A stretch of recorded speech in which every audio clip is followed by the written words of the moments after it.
and Picard is freaked out. He is like, where is my ship? Where is my crew? Who are you? Have I been kidnapped? What is going on here? He immediately goes into this is the end of season 5. It should be noted. Picard has been kidnapped on this show probably 30 times at this point. This is not a new scenario for our friend. Yeah. He's like, I know how to get out of this. Yeah. He's asking all the right questions, and unfortunately, this woman knows none of the answers that he's looking for.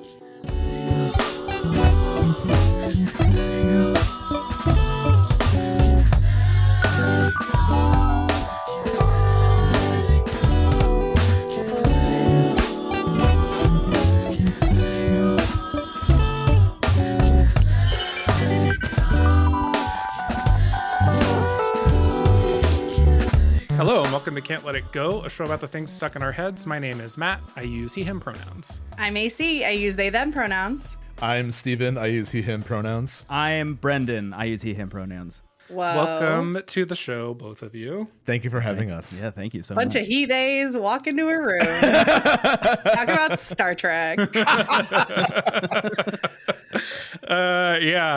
Brendon and Steven, you have been like basically threatening to do a Star Trek The Next Generation podcast for like years. Oh my God. I almost just spit water all over my microphone. I was thrilled when you said you'd be willing to do it on the show. Can you tell people, maybe the 10% of our audience who don't know who you are? So I'll fill in the blanks here because Brendon is recovering from your observation. But yeah, Brendon and I host a video game podcast called Into the Aether. It's a low-key video game podcast where we bring games that we're enjoying to the show. We also, like, around once a month, we'll do what we call bonus episodes that are focused on like one game or series. So kind of like what you all do, like per episode, we'll do that like every now and then as like a deeper dive into one thing. So most of what we talk about is video games. Every now and then, I think we did an episode on the Cats film because we just had to talk about it. And we've been doing that was the the show. most charitable way anyone has ever brought up Cats 2019. I think saying the Cats film, it was like, oh, that sounds interesting. Maybe I'll check that out. I'm trying to lead professionally here. Also, bringing up that episode of your show, that chill is honestly like just selling it completely short. The thing I always forget about that episode is that it's also the episode where you talk about Star Wars Jedi Fallen Order. Yes. Sure is. Perfect. No notes. It's fitting because they came out. I mean, Star Wars. What's the third one called? Rise of Skywalker. Yeah. That came out at the same time as Cats, so they're intrinsically linked. It did. Yeah. Many people do say that Jedi Fallen Order and Cats are like almost the same plot. Yeah. Many people are saying this. Yeah. That's so true. It's a common complaint. But yeah, to maybe to re-describe things a bit. One of the like other big shared interests Brendon and I have is Star Trek: The Next Generation, which like we've talked about in passing, but there's never really been like an obvious outlet for discussion about that show. Like every now and then it will come up in passing as a reference, but I think we've been waiting for the opportunity to have like, okay, when are we doing like the episode just for ourselves? And I think, you both inviting us on the show just felt like the perfect opportunity for that discussion. Well, way to like just totally skip over the TWG of it all. Yes, correct. And, we've got a lot of other shows that are on the network with us as well. Video Game Potimism. We have Frog of the Week. We have, what am I forgetting other than Into the Aether? There's a new show that we have added but have not announced yet. So I'll tease the audience with that. Get excited. When does this episode come out? Will we have announced it by then, do we think? This will be out in like 2 weeks. Possibly. There's something new coming. It may be announced by the time that you're listening to this. You might know what it is, dear listener. Yeah. It might be related to what we just talked about. It could be. Wow. Star Wars Fallen Order cast. Yes, exactly. Yeah. Actually, welcome to my new podcast, the Mr. Mistopheles podcast. You're all here to talk to me about the movie Cats. Well, like you said, you all have been big fans of Star Trek: The Next Generation for a long time. AC and I have our own histories with Star Trek, which we've talked about before. We will get into that in a bit because I want to start the show with, I'm going to call it a nugget because that's what we call this, but like, I don't know that it's going to be nugget sized. AC and I have to talk to you about the Traitors season 2. Listen. I'm so excited to hear about this. So, Brendon, you said you've seen season 1, right? I loved season 1. I watched it, I think, in one sitting.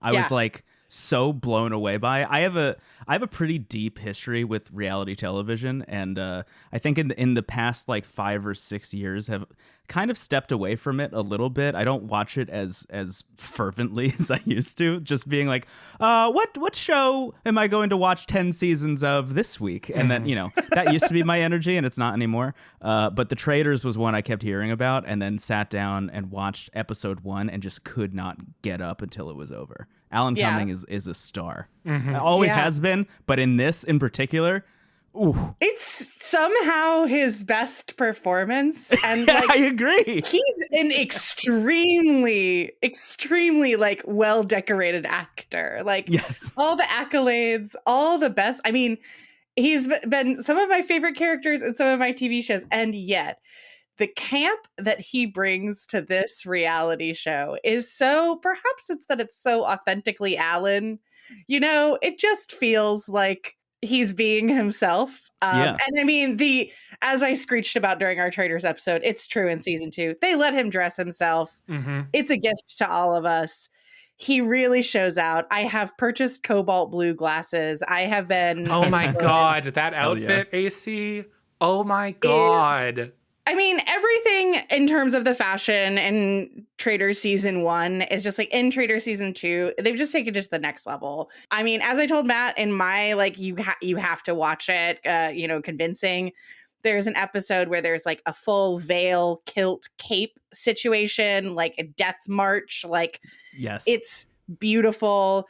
There's a moment where he is wearing this beret with just the tiniest little tuft of hair coming out of it. And it's just such a perfect little, like, it's a great example of what it means to have personal style in a meaningful way.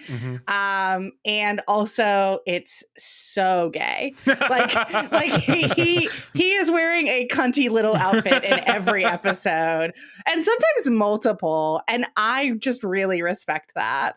Yes, absolutely. Specifically the cobalt blue glasses and that whole outfit he's wearing, that is just like straight up cobalt blue, all perfectly color matched, and then just like extremely red on top of it. Yeah, obviously I have been like influenced. I'm in my cobalt blue moment right now. I'm wearing a bright red sweater. I'm like, I'm really into classic colors. Actually, and it's not even cobalt blue that I'm really obsessed with right now. It's Klein blue, and that's a very specific color of blue. Anyway, don't worry about it. Okay, what else is there to say about season 2 of The Traitors, Matt? Our girl Parvati is doing the most. She's here. So our Survivor players this season are Sandra and Parvati. Famously, Parvati is my favorite player on Survivor of all time. Yeah. And really, I mean, I think more than anything, this season, despite Dan from Big Brother, really taking a center role in the beginning of the show, this season is really for the girls. Yeah, this very is much like so. the girls are really doing it. The Bravo ladies said, we can create a powerful voting block, and we're going to do that. And they really game it well. I think other things that are different, there's one notable thing that's different this season, which is that there are no just sort of like average Joe contestants. That's the biggest shift for me in terms of like the vibe of the show generally. I had no idea that they did that. Why? Why do you think that decision was made? That's very interesting. I haven't seen anything specifically about it, but I think that it's just because it's better television. To have a bunch of people who are good at being on reality television. Yeah. And I had a really big theory. My theory is that people really didn't react well. Like the regular people didn't seem to react in a way where they understood that it was a game. Right. I'm thinking particularly of like how Angelica reacts when someone gets murdered or whatever, and Angelica is like devastated, like crying about it, and not in like a made for reality TV way, right? So like I just wonder if like there was some sort of like this is like like an emotional liability issue. It just occurred to me that Steven doesn't know what this show is about and is hearing that Alan Cummings coming dressed up every week and sometimes people die. Yeah. Look, I was soaking it all in, and I was thinking to myself, this is like a good version of a dream I sometimes have where I'm in a play that I never knew the lines for, but this is just like, I can kind of be here and not need like this. I'm just enjoying all of your enthusiasm. We're doing the thing that we sometimes get criticism for, which is not explaining what the fuck we're talking about. I love it. Actually, I don't want to know anything. I feel like I want to know without knowing is what I'm getting from you. Yeah. Yeah. What I will say, Steven, is that it's Survivor plus Among Us. Like take Survivor plus a hidden role game and you get this show. Okay. You're talking about emotions and being able to be on the show, regular Joes versus like people who are sort of reality show experienced. One thing that hits differently for me this time, or maybe doesn't hit in a way that the season 1 did, is the money of it all. Right? Like not everyone who is on TV regularly even is wealthy, right? But it's clear that a lot of these people are. So sometimes I'm like, oh yeah, you won $30,000 in that challenge, but like, does $30,000 matter to you? Right? Like that's something I think a lot. But in the first season, I think that turned into some of the like people getting really emotionally attached to the way they were playing the game, because $30,000 in a single day does mean a lot more to some of the like just like regular folks on that show. Yeah, actually, Matt, that's so interesting. So that's something that you don't like about this season? It's something that like makes the challenges less interesting to me. Interesting. So I have found, so what happened to me the other night after watching an episode of The Traitors was that the first episode of Deal or No Deal Island aired. And now that I know. Now Howie, I know. Yeah. It's in the title. You need to know nothing else. Yeah. So I watched that, and Matt, what I remarked was that I liked it considerably less because here I am just trying to turn off my brain and forget about capitalism. And here is this contestant on the TV being like, my dad is my hero. He was diagnosed with Parkinson's 3 years ago. And it's just been really heartbreaking for me because I've never gotten to see him be himself. So I'm hoping that I can win money to help pay my dad's medical bills. Like, that's not fun. That makes me feel bad inside. Yeah, that's and not in like fair. I think in like a specific way where like my relationship to reality television is really skewed like by, I really hate that it has to exist in this way of like people have to like compete and like do this emotional performance to win the money that they need to do the things like to live their lives. And like, that's a pretty fucked up world to live in. And like that there's so many shows where you can go to win that like you can play multiple shows. I don't know. I have a little bit of a hard time with it. And I like it when I'm not reminded of the terrible structures of capitalism that we live under sometimes. Yeah, that's fair. Sometimes. That's definitely something you feel in the first season for sure, especially with the final moment, which we've talked about on the show and I won't spoil now. But yeah. I wanted to call out just a few other people that are like influencing the game that I think are at least interesting, even if I don't love them. I want to call it Peter from The Bachelor. Pilot Pete. As a person, he is really, really taking control in certain parts of the season. You've got Phaedra from Housewives of Atlanta. Like we mentioned, you mentioned on a previous nugget that like the house kind of splits up into gamers versus housewives. And I feel like there's a portion of it where it like starts to happen and then it's the whole show. And Phaedra's definitely a part of that, like Housewives Club. There's a secret player who I'm not going to tell you. They introduced the concept in the first episode, but there's a secret player that, so good. Just incredible. Kevin. Oh my God. And then there's Kevin. And then there's Kevin. From Bling Empire. Have either of you seen Bling Empire? No, I haven't even heard of Bling Empire. So it's neither. It's one of these. I just want you to know the power you yield right now. You can say anything you want, and I will believe you. Did you all see Crazy Rich Asians, the movie? Yes. I haven't. I've been meaning to, but I haven't seen It's actually it. a very good movie. I was really surprised how good it is. Just a weird anecdote about Crazy Rich Asians. I feel like every single time I'm on a flight now, if I look at other people's screens, there's always at least one. I feel like it's a new law of reality that if you're in an airplane, one person is watching Crazy Rich Asians at all It's times. a really good airplane movie. It is. It's a great airplane movie. That's where I watched it the first time. It's such an easy movie to put on and just like chill. You know? Yes. Anyway, yes. Netflix, right after that movie came out, decided they were going to make like the real life Crazy Rich Asians. So they got a bunch of like wealthy Asian people in like LA, I believe, on this show called Bling Empire. And listen, the name of that show on top of like the premise is interesting, but Kevin is a member like of the cast on that show. And AC, all I'll say is that we have texted about how he's the Ryan Lochte of this season. Oh. And that sort of like dumb, bumbling personality is absolutely the way he presents on Bling Empire. Ryan Lochte was dumb in a funny way, and I just feel bad for Kevin. He really is not the sharpest crayon in the box, and it shows a lot. And it's really, really interesting. Like, everybody sort of like treats Ryan in the first season like everybody knows, like, you know, he's like a couple cents short of the whole dollar, but there's not that same regard for Kevin. They're all like, Kevin, oh, he's making good points. I'm like, no, he's the most wrong he could possibly be. Yeah. He also just like when he decides he's going to like pick on somebody and try to get them banished. It's so funny. He's the epitome of a broken clock is wrong twice a day. Right twice a day. Or right twice a day. Fuck. Yeah. It sounds like maybe in Kevin's case, you might have gotten it right. Yeah. Probably. Yeah. There's one more cast member I have to call out because it's so fucking funny. John, who is a former speaker of the UK's House of Commons. Oh. And he's very clearly like putting on an act trying to talk like a speaker of the House of Commons, like a lot. And also, I have ACU texted me or had in your notes, what the fuck? Why is this war criminal on the show? Sorry.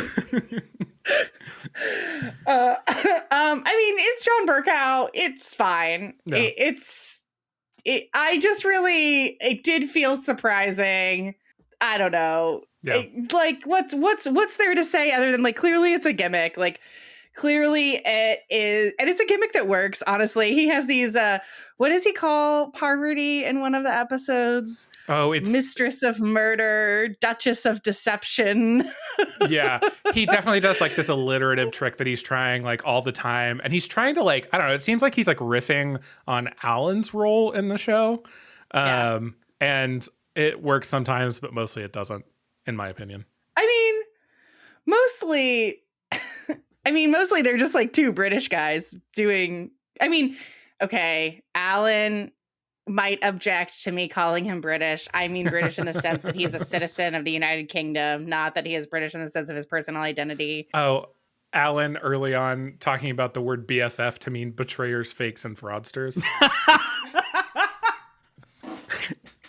That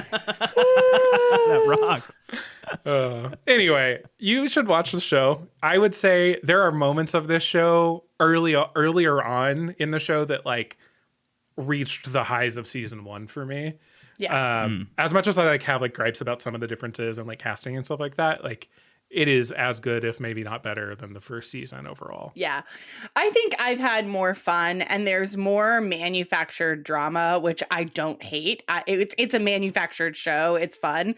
And honestly, I think the best thing about it so far is the memes. The gay Twitter memes about the show have really been crushing it this season. There's also some folks who are players from a show called The Challenge. And in particular, one named CT. And there's this incredible moment that like gay Twitter ran with where CT, who is like this, you know, rough and tumble, I don't know, Northeastern kind of dude. And Phaedra, who is, you know, a very eyelashes like stacked like to the gods, you know, black lawyer from Atlanta, and the two of them are like paired up for this mission. And so it's a screen cap of the two of them standing there where she's like, they're both in their sort of like athletic gear for the show, and it is like he's like a small town, you know, farmer. She's the big city lawyer coming this fall to the CW or whatever. And I was like, it would be so funny. Just watching the two of them interact on the show is so funny. And I will say, I think that CT is like an underappreciated favorite. I really like him, and I've really liked watching how he played the game. It's been very interesting. So yeah. Excited going into this finale episode this coming week. Yeah, worth binging to catch up and watch. Yeah, I'm gonna watch the whole thing this week. You sold me. Yeah. Listen, it's only 10 episodes. It's only like 8 hours of television. That's a lot of Balatro I can play. Yes. I will say I've played plenty of Balatro while sitting on the couch watching Traitors. So I don't know what it is. My only main experience with reality TV has been with like cooking shows. Like I loved Chopped back in the day, and British Bake Off I watch a ton. So it's cool to hear about this world. Did you watch Pressure Cooker? No, I haven't. How is that? I think it's good because it borrows a lot from the sort of Survivor style game in that they literally vote each other off, but there's a competitive like food aspect of it, but then they choose based on the results who they're going to vote off. So it gets the popularity contest aspect into there, which to me is a plus. I think that's interesting. You end up like getting different ways to play the game that come into it. That's awesome. Let's check that out. Yeah, worth a watch. I am writing it down. Well, let's go from reality television into 80s and 90s science fiction television. The way we're going to do this is each of us have like prepared like an episode that we want to talk about. And then I'm sure more episodes will fall out of that. Hell, our Discord conversation has bounced around between TNG, DS9, Stargate SG-1, Battlestar Galactica. We're kind of all over the place. Yeah. In the process of prepping for this episode, I've almost caught up on Strange New Worlds also finally. Oh, congrats. Hell yeah. Incredible television program. I love that show. Steven, have you had a chance to watch it yet? No, not yet. I feel like I'm really failing my presence here. I haven't watched anything talked about. I'm just mostly so excited for you particularly to watch it. Like, I think that you'll love it. I know. I can't wait. Yeah, I put off getting Paramount Plus for a while. And TNG and DS9 used to be on Netflix, and now they're all just on Paramount, I believe. So I'm finally onboarded. I will watch. I really resent how much I like Paramount Plus as a platform. Also, same. I resent its existence. I resent the decentralization and re-centralization of all of this bullshit. And also, there is so much good content on Paramount Plus. I gotta say though, I this is the only time I could really this is the perfect time for me to vent this and see if it's just me. Where do you use the Paramount Plus app? Because I use it on my PS5, and it is truly like a haunted experience. Like more than once, if I just let a next episode play automatically for TNG, it will default to German, but say that it's in English, and everyone's just speaking German out loud, and I have to like turn off my PS5 and like unplug it for it to stop doing that. I've had like the weirdest issues with Paramount Plus, and I don't know if it's like I'm gonna start a GoFundMe to get Steven an Apple TV because it works fine. I don't know what's causing this issue. I mean, I have a $300 Android TV, and it works just fine on my Android TV app. I don't know if quality of TV determines whether or not they speak German when you let autoplay happen. Fair. Unless I didn't read the fine print, but it might be like on the PlayStation, because it wasn't on PlayStation initially. They only added the app somewhat recently, which is why I put off getting it, because I watch everything through my PlayStation. Yeah. So having it like on my MacBook or Xbox, I wouldn't watch it as much. But we'll each Venmo you $10 and you can get a Chromecast. Yeah. and be free. I would be like outside near the highway and you're like on TV, like, stop speaking German. This might I'm be... just gonna mail you a German dictionary. Just learn German. Quit complaining. Guten Tag, Worf. Wie geht's? I also am a person who, in regards to Paramount Plus, I'm a person who like feels embarrassed to say like it's one I won't cancel. Like I like no, it is that way for me now. Yeah. Yeah, and honestly, starting TNG was like the thing that like got me into it.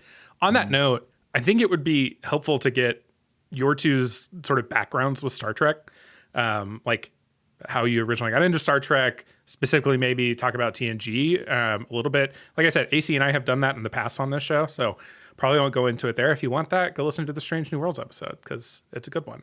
But whichever one of you wanted to start, that's great. Yeah, I'll share mine. It's not super long, but I didn't get into Star Trek until a little bit later. Like I watched TNG for the first time like actively in college. Because growing up, I didn't really know. Like I was more into Star Wars as a child. Not that they have to compete, but I feel like these two giant sci-fi series with "Star" in the title get confused for one another when you're a child. And I just feel like we had this small TV, another cursed TV, on all the time in the kitchen in the house that I grew up in, and I feel like I just saw Star Trek like on that TV in passing growing up, and it was always the weirdest out of context moment, like Worf dressed as a pilgrim like in the past. So I'm like, what is this show? Like I was kind of like repulsed by it almost. I'm just like, I don't understand what this is. Like no one looks cool. What is this? But I always like sort of wanted to get into it. It reminds me a lot actually of I've mentioned like my history with the Persona series in our show, and like my first time seeing a Persona game was watching my friend's cousin play Persona 3 on his PSP. And like that game is also very strange just to witness out of context and maybe even in context. But like I was equally confused and intrigued. And one thing is that a bit of a left turn, but my grandparents all died when they were very young. And my father's father was super into Star Trek. And like he was kind of an interesting guy. I never really knew him, but like he was a big Star Trek fan. I think there's even like an old journal or something that my sister has where he signed it with the Spock like live long and prosper hand. That's really nice. I think in college like one of my roommates was really into Star Trek, and then it was on Netflix. I was like, okay, I should watch this, and I was more drawn to TNG for whatever reason.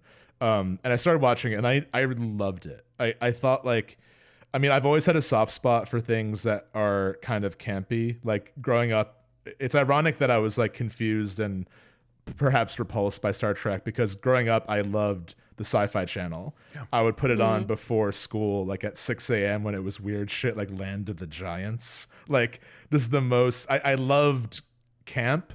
And I think watching TNG in college, it was this perfect middle ground. I still feel this way. It's this like perfect middle ground between camp and actually like hard, like thoughtful science fiction. You know, it's like moments of incredible acting next to someone who's wearing like a Party City Halloween mask. And I'm like, I love that these two worlds can exist in the same franchise.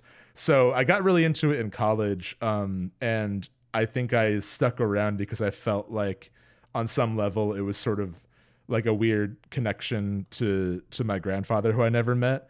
And since then it's just been like total, like a comfort thing, like going back to TNG and kind of just leaving it on and getting like sucked in and out of it, like kind of like it was on the TV in the kitchen.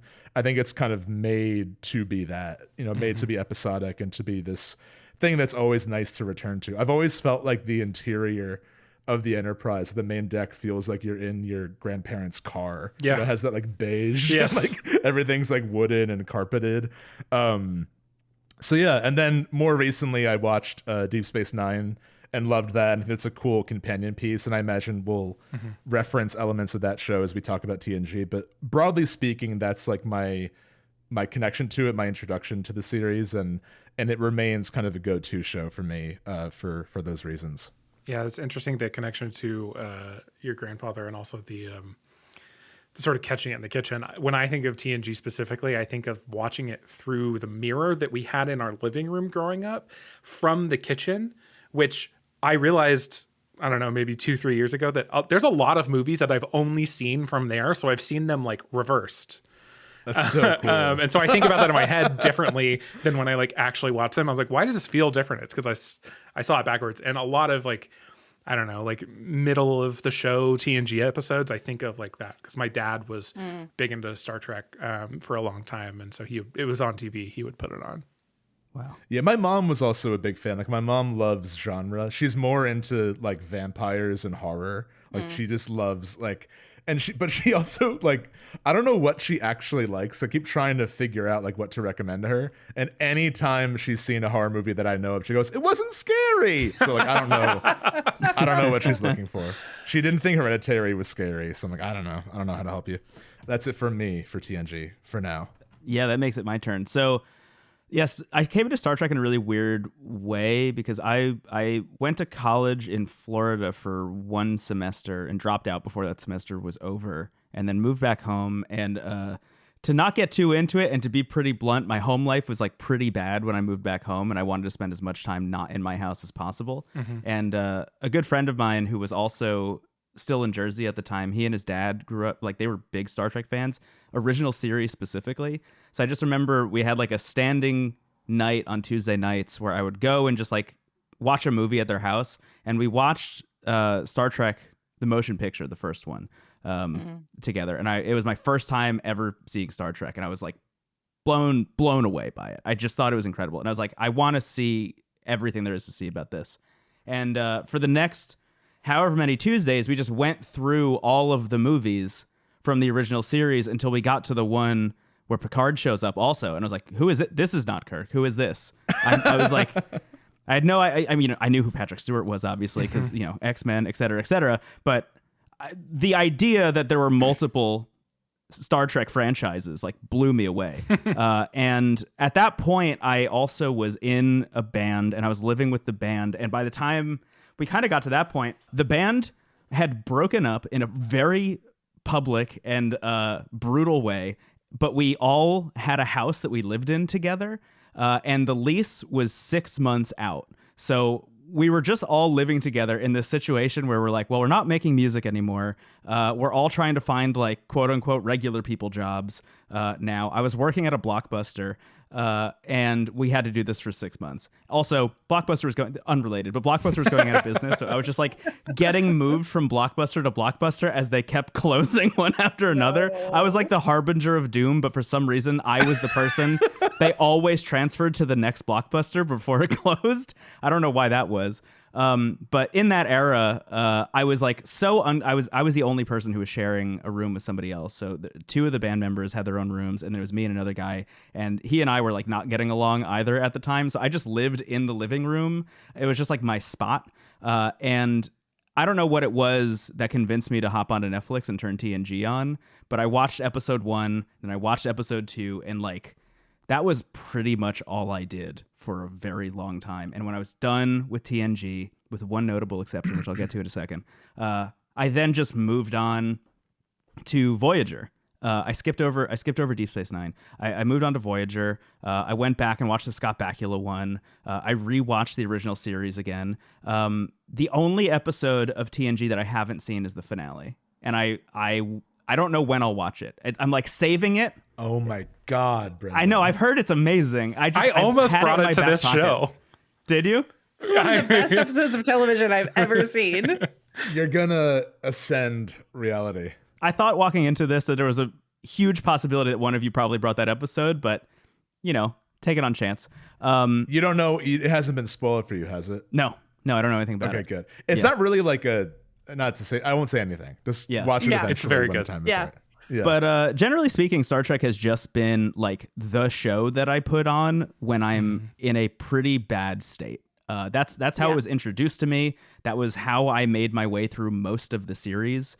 And that's kind of why I left Deep Space Nine in the back pocket also. It's why I haven't watched it yet. Just like I want one of these that I can just have for myself that I can watch in case things get bad again. And then like a year or two ago, my partner really wanted to watch it because her sister-in-law is a huge TNG fan, grew up watching TNG specifically, and really wanted to watch it. So it was the first time that I sat down to watch TNG where I was like in an okay place. And sitting down and watching it with like actually for real, like emotionally fresh eyes, I think, really made me double down. Like this was not just good because it got me through something. This is incredible television that means so much to me on a lot of levels, but also at the end of the day, I mean, they were just knocking it out of the park over and over and over and over again on that show. It is individual episode. It was so hard to pick what episode I was going to bring to this. Steven, the list I sent you when I was first like deciding what to do was like 15 episodes long. Like I didn't know what episode to pick because they were just on one. Like we'll talk about some great episodes of television. Yeah.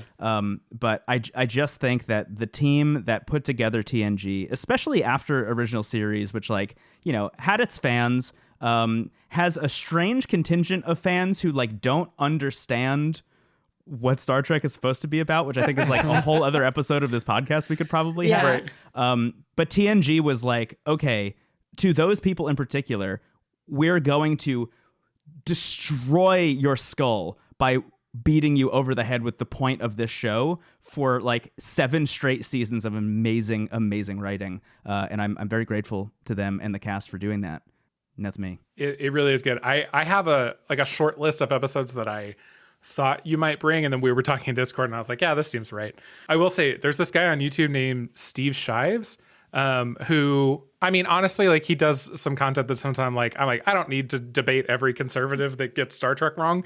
But if you want to watch someone else that like agrees with, wow, you missed the point of Star Trek, his stuff on YouTube can be really fun if you're in that mood. Okay. Yeah. I will dip in, definitely. Well, I mean, we can get into it. We can talk about some episodes of the show. Who wants to go first? Who wants to tell us about one of your favorite episodes of the show? I'll go first. Okay. Hell yeah. I'm already talking. I feel like I could keep going. Go ahead. Do it. So I think an important thing to note about me and my time like in high school and also when I was in a band, I think notably, and just in general, I was really interested as a kid in like the people who made it really big, but everyone hated for some reason. So like Coldplay was one of my favorite bands when I was a kid in high school specifically. And my thing with them, my thing with them was like, they're amazing songwriters. They just got really, really, really big. So big, in fact, that it became fun to dunk on them. I actually think they did get worse over time. They did. Let me just be clear about that. It's very sad. But at the time when I was in high school, I was like, man, these guys are just like killing it over and over again. Point being, I do have a little bit of sympathy for the pick that is the most obvious pick because everyone says that the thing is good. But like, there's the little piece of your brain. Steven, we talk about this every year around Goaty season. Like, there's the piece of your brain that wants to have the cool list, you know, wants to pick like the cool episode. Three Hopes over Elden Ring. Yeah, yes, exactly. And I was like, you know what? For this episode of this podcast, I'm just going to lean into the thing that I know is what I'm feeling in my heart of hearts, and that's the Inner Light, which is from season 5. Incredible. I think it's like, I just think it's one of the best episodes of television, like not even TNG, but just television. It's one of the best pieces of sci-fi writing. I do think it also encapsulates pretty much everything that I love about The Next Generation. Like it has all of the aspects of what I love, with one glaring exception, which I'll get into. But the basic premise of the Inner Light, I don't know, how much do we want to spoil the episodes in this case? I was planning on giving the plot synopsis, but also the show's been out for 30 years. That's a good one. I truly love it when we ask that question of, do we spoil something that has been out for so long? I'd also, this maybe is a convenient argument mid-recording, but I would say like these episodes are written to be so rewatchable that I don't think any one of them depends on a twist, except for that weird one where Riker's in a fake reality, and then the twist is bad. So that one I spoiled, and you're better off for it. Anyway. Okay, so in that case, the Inner Light opens with everybody on the bridge, all of our friends on the bridge, and they essentially find this probe that's floating out in space. And when they try and scan the probe, suddenly Picard just collapses on the bridge into Riker's arms. It's beautiful. Chef kiss moment. Very Renaissance adjacent. But anyway, he collapses. And when Picard wakes up, he wakes up to the face of a woman that he doesn't know, calling him a different name, Kanan in this case. And she's like, you've had a fever for 4 days and you passed out and here you are again. And Picard is freaked out. He is like, where is my ship? Where is my crew? Who are you? Have I been kidnapped? What is going on here? He immediately goes into this is the end of season 5. It should be noted. Picard has been kidnapped on this show probably 30 times at this point. This is not a new scenario for our friend. Yeah. He's like, I know how to get out of this. Yeah. He's asking all the right questions, and unfortunately, this woman knows none of the answers that he's looking for. And as he continues to interact with people in this area, he starts to realize that they all know him. They've known him for a long time. And he is committed to the idea that, no, I am Captain Jean-Luc Picard. I've been living on the Enterprise and I've been captain of the Enterprise for a long time. And this is not the place that I'm supposed to be. This is not my life. And we just skip through years and years and years of this man's life as he continues to assume that he is Captain Jean-Luc Picard and that he has been kidnapped. Something is wrong here. This is not supposed to be his life. While everyone else in this city, in this town, is like, no, man, your name is Kanan. You've been a beloved member of the community for a long time. You're the best iron worker anyone has ever met, period. You have a forge in your garage, and you are great at making stuff. And he's like, absolutely not. But at a certain point, he starts to give in a little bit. You know, he sits down with this woman who is his wife. He has to confirm with her that she is his wife. It's an incredible, tiny moment of the episode. Him having to ask if that's his wife. I want to say, I think what makes this whole sequence of Picard insisting he's Picard not feel like annoying is that it's kind of implied through the other characters' interactions that he's been doing this for a while. And like his wife and his friend have such patience for him. And like as a viewer, even though we know he's Picard, we do feel kind of bad for these people, like not getting their friend and their husband. Like, we kind of see the hurt he's creating by insisting he's Picard, which I think is why he eventually gives in. I think like it would be, like you said, Picard is captured many times, and in some cases he's like brainwashed to think other things. And this is not brainwashing. It's very clear that he actually may be in the wrong in this scenario.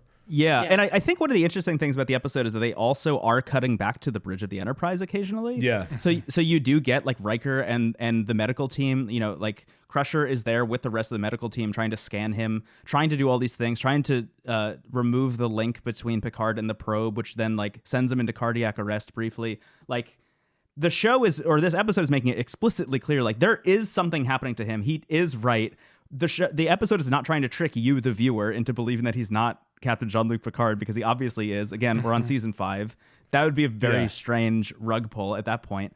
And I think at a certain point, the episode also says, like, okay, we're saying something here. We have an interesting story to be telling, and it's important that Picard is the person at the center of all of this. So as we continue to skip through this man's life, there's the first moment that a council member shows up in the town and is inspecting the town and is asking, like, you have this tree in the center of town. Why, in a world where we're running out of water at a rate that, we're needing to ration it at this point, do you have a tree growing and healthy in the center of your village? And Picard's friend at that point is like, it's a symbol of our community and our faith in society, and we all donate a small portion of our water rations to this tree to make sure that it stays healthy, to show our strength as a community that we'll make it through.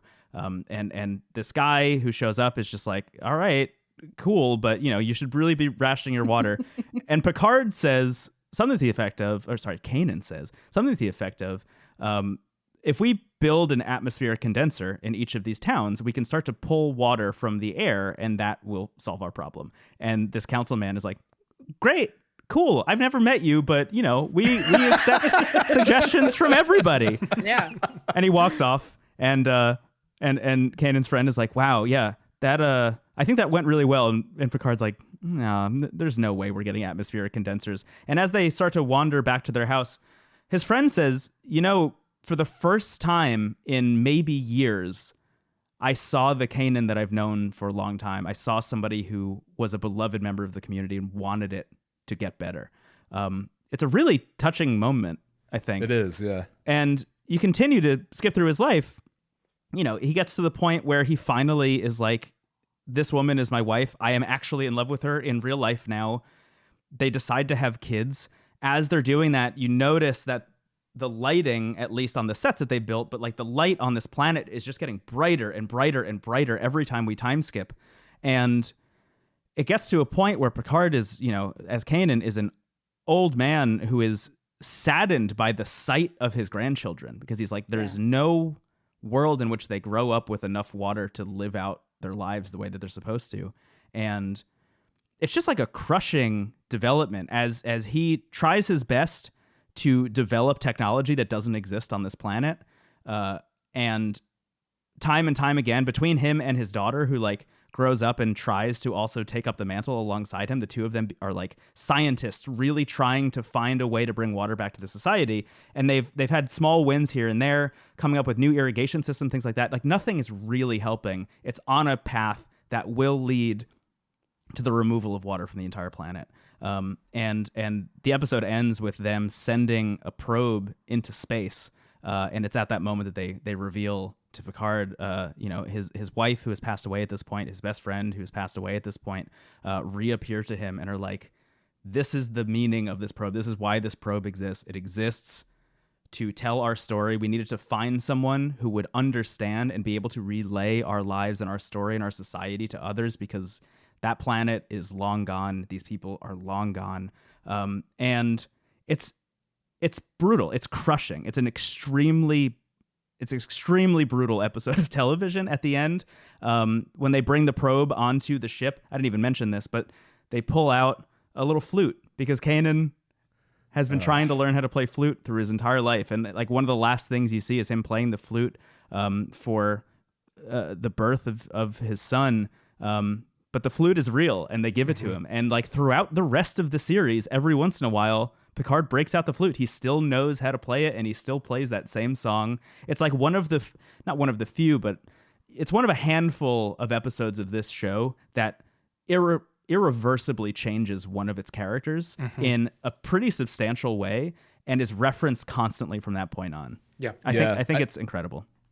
It's an amazing episode. I mean, Patrick Stewart is always a great actor, but there are like some key moments in the show where he gets like what I think of in my head as guitar solos of acting, and like the look on his face when he realizes that he was right, he was the captain. It's haunting. It's hard to put into words, but like the reveal that all those characters had, that this was a probe and they were just telling the story, because he actually, even though it's skipping for us, he lived that whole time. Like he had a lifetime with those characters. And I think the episode does somehow communicate that, even though we're only getting little bits and pieces sped up. He asks Riker, how long has it been? And Riker says 25 minutes. And he says 25 minutes? Minutes. Yeah, the emphasis on minutes. The emphasis is on minutes, right? Because for him, it's been so many years. God. I literally rewatched this today. When you were talking about your list of 15 episodes, I was like, oh yeah, I watched like 8 or 9 episodes earlier today in a row, like trying to decide what I was going to talk about. Yeah, I did the same yesterday. And this was one of them. And then we went and saw Dune Part 2 afterwards. And I just wanted to I don't want to talk about Dune Part 2. Again, a series that would be hard to spoil, but I had never engaged with Dune until the Denis Villeneuve movies. But there is a similar, you were talking about the tree and the sort of community donating this scarce resource to keep a tree alive as a symbol, right? Yes. And that the pool. Yes, exactly. Dune in Dune Part 2, and again, I've never read a Dune book. I've never seen the other adaptations. Like the idea of donating this precious resource that is both vital and extremely scarce as a symbol, because that matters more to you, is poignant in both versions of each of their fictions, right? It's really valuable in the case of this episode, understanding exactly what this society believed in, stood for, right? That's the kind of things that they wanted to get across by putting that probe out. Yeah. And the amount of things also, I mean, I just skipped over so much there as well, but like later on in the episode, the councilman returns and he and Kanan are having a conversation where Kanan's like, I don't know why you would be building a probe. I don't know why you're building a spaceship. I don't know why you're not trying to fix this problem. And the councilman, who has been pushing back throughout the entirety of the episode about even the existence of this, is like, no, our scientists proved that the water's going to run out pretty soon, like years ago. And Kanan's like, why wouldn't you tell anybody? He's like, what do you want me to do? How does telling people fix this? You know, what do we do at this point? And like, what a unbelievably infuriating moment that is. Like, just so hard. Like, go back 15 years to the first time he suggests building an atmospheric condenser, say yes, and your problem is maybe solved. Like, it is so unbelievably frustrating. And, you know, obvious connections to so many things happening now. Yeah. I think as one-to-one as climate disaster, but like, honestly, pick anything. I'm definitely not like a doomer in that way at all. But I do think this episode makes a very, very strong case for like really, really focusing on getting a community surrounding one thing and holding on as hard as they possibly can to fight back against it. I think that's one of the big takeaways for me in particular is like you have Picard and you have Kanan and you have his daughter really teaming up to try and solve this problem, but at the end of the day, like, no one else in his life believes him. No one is really helping out besides his daughter, and it's a planetary disaster. It's a loss of culture that could have been avoided, and that is like the haunting, crushing thing at the end of all of this. And it's like what the flute represents. You know, I think the first time I watched it, I was 18 and like didn't quite understand what I was watching, if I'm being totally honest. At the end, you know, whenever I see him playing the flute, I'm like, oh, he misses his fake wife and his fake kids and his friend. And watching it as like an adult, boy, does it take on so many more levels of meaning than I was capable of comprehending at that age. I also think it's a really interesting flip for Picard as a character because, you know, throughout all of TNG, I mean, it opens with Q putting humanity on trial. And I think in a lot of ways, Picard is meant to represent, like, here's, like, how we can imagine, like, the ideal human being right now in terms of, like, the optimism of Star Trek.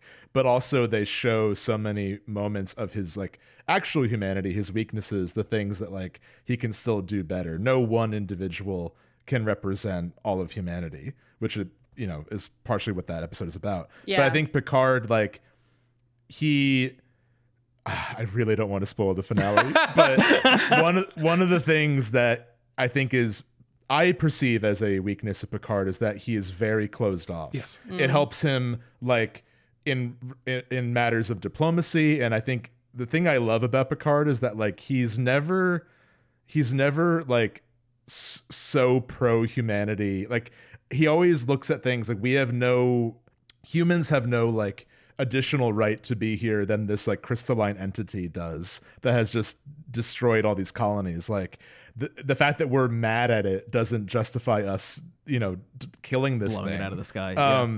But I think Picard, like, it seems like he's actively chosen to like not have a family, which is totally valid, but it's clear that he wants one, I think. Yeah. Especially in an episode like The Inner Light, where we do see his role as a father. And there's that kind of like awkwardness with him and Wesley, where I always kind of read like Wesley and Crusher as like, here is like the family unit you maybe could have had more directly, even though they still have a valuable relationship. Right. Mm-hmm. Yeah.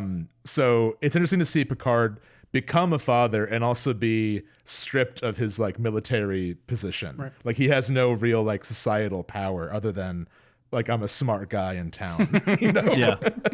Yeah. Yeah. I mean, I think that's actually one of the things, like, I don't know that it's the wrong takeaway that like, oh, he just misses his son and like his family. I think that is part of it, because the show does manage, like that episode does manage to do like introduce a very like, convincing family drama alongside this other political story, right? I think it's a really good testament to like the amount of storytelling that TNG can do in 50 minutes is like really remarkable, and like layering this family drama. Like I'm thinking particularly of like, this scene where Wade, with the same level of importance and time dedicated, there's like this conflict between Picard and his son over him choosing a music career, right? Like a conflict that's familiar to many people that they've had with family members, right? And so like, I think that the layers and the levels are also part of what makes this skillful. It is all of these stories at one time, and it doesn't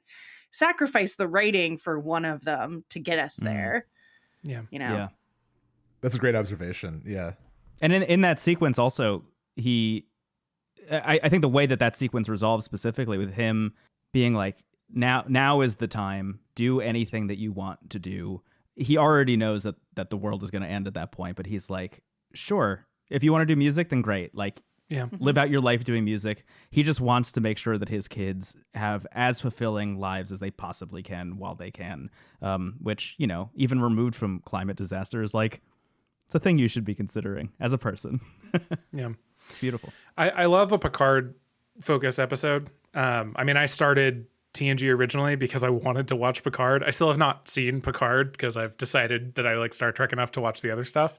But I think you mentioned that he has this like weakness of being like closed off or more attached to duty than he is sometimes to people. I agree. I think there's a character flaw, but I think it like lends something unique among other captains that we see in Star Trek shows that makes it, I don't know, it just makes his like singular sort of bottle episodes unique among some other stories that we get to see, right? Like I love Pike in Strange New Worlds doing his thing, right? I love a Kirk story that is very like, very Captain Kirk. And he's this much more like emotionally evocative, right? Very like sensual guy. But Picard is none of those things, and it lets, when he gets to show that emotion and step away from the role of captain, it almost brings more meaning to those moments than you're used to seeing with the more sort of emotionally evocative people. Totally. I think that's why all of us, I don't know if any of you brought this as your episode, so stop me if I say too much, but that's why we all love the episode Captain's Holiday. It's mine. Because it's literally, it's your, okay, I'll leave that to you, but like, that's exactly it, right? We get to see like what happens when he takes a day off. And of course we got that episode. Yeah. But talk about the other captains, like, what makes Deep Space Nine so interesting as a companion piece to TNG is like it is the opposite. Mm-hmm. Like Sisko is a father and he's a very warm character, but he can be extremely wrathful and angry. I mean, there's an episode where like just to like psych someone out, he destroys a planet and like makes Worf quiver. He's like he makes Worf scared. Right. Which you're an intense captain if you make Worf be like, I don't want to do this. Right. Yeah. Damn. Yeah. Even the first episode of TNG, I think specifically having Sisko and Picard kind of facing off in a real major way. You mean Deep Space Nine? Oh, yeah. Sorry, Deep Space Nine, yeah. Yeah. So I guess just to mention, like the pilot of Deep Space Nine introduces Sisko as someone who lost his wife to Picard when he was a Borg, which is such a powerful way to link those characters. And like, there's that moment where the two captains are meeting and like Sisko just mentions like when he lost his wife, like what battle it was. And Picard realizes like just the look on Patrick Stewart's face, like, how do I even say sorry? Can I even say sorry? Yeah. It's amazing. To see those actors alongside each other is such a treat. Agreed. I would love to talk about Captain's Holiday, but I kind of don't want to do a Picard episode followed by a Picard episode. So does anyone? That's not helpful because I also have, I guess A Measure of a Man is maybe a Picard and Data episode. Okay. I would say that's a Data episode, but it does, yeah. Let's definitely do Measure of a Man next, because I am honestly shocked, Brendon, that you did not bring a Data episode to the show. Me too. I'm also shocked I didn't bring a Data episode. Data's my guy. I love Data so much. And I think I love Measure of a Man. I actually think of it as a Picard episode, but I know that the story doesn't center around him. It does center around Data. But like, I love this episode because it is everything that I love about not just Star Trek, but like investigative shows. Like, I love shows that are all about solving a little mystery. And so Star Trek really satisfies that for me in many ways. In many ways, it is just another investigative procedural. They're always trying to solve some little mystery, right? Yeah. And here, the mystery gets to coincide with, I think like they say in the episode, what does she say? Questions better left to poets and philosophers, right?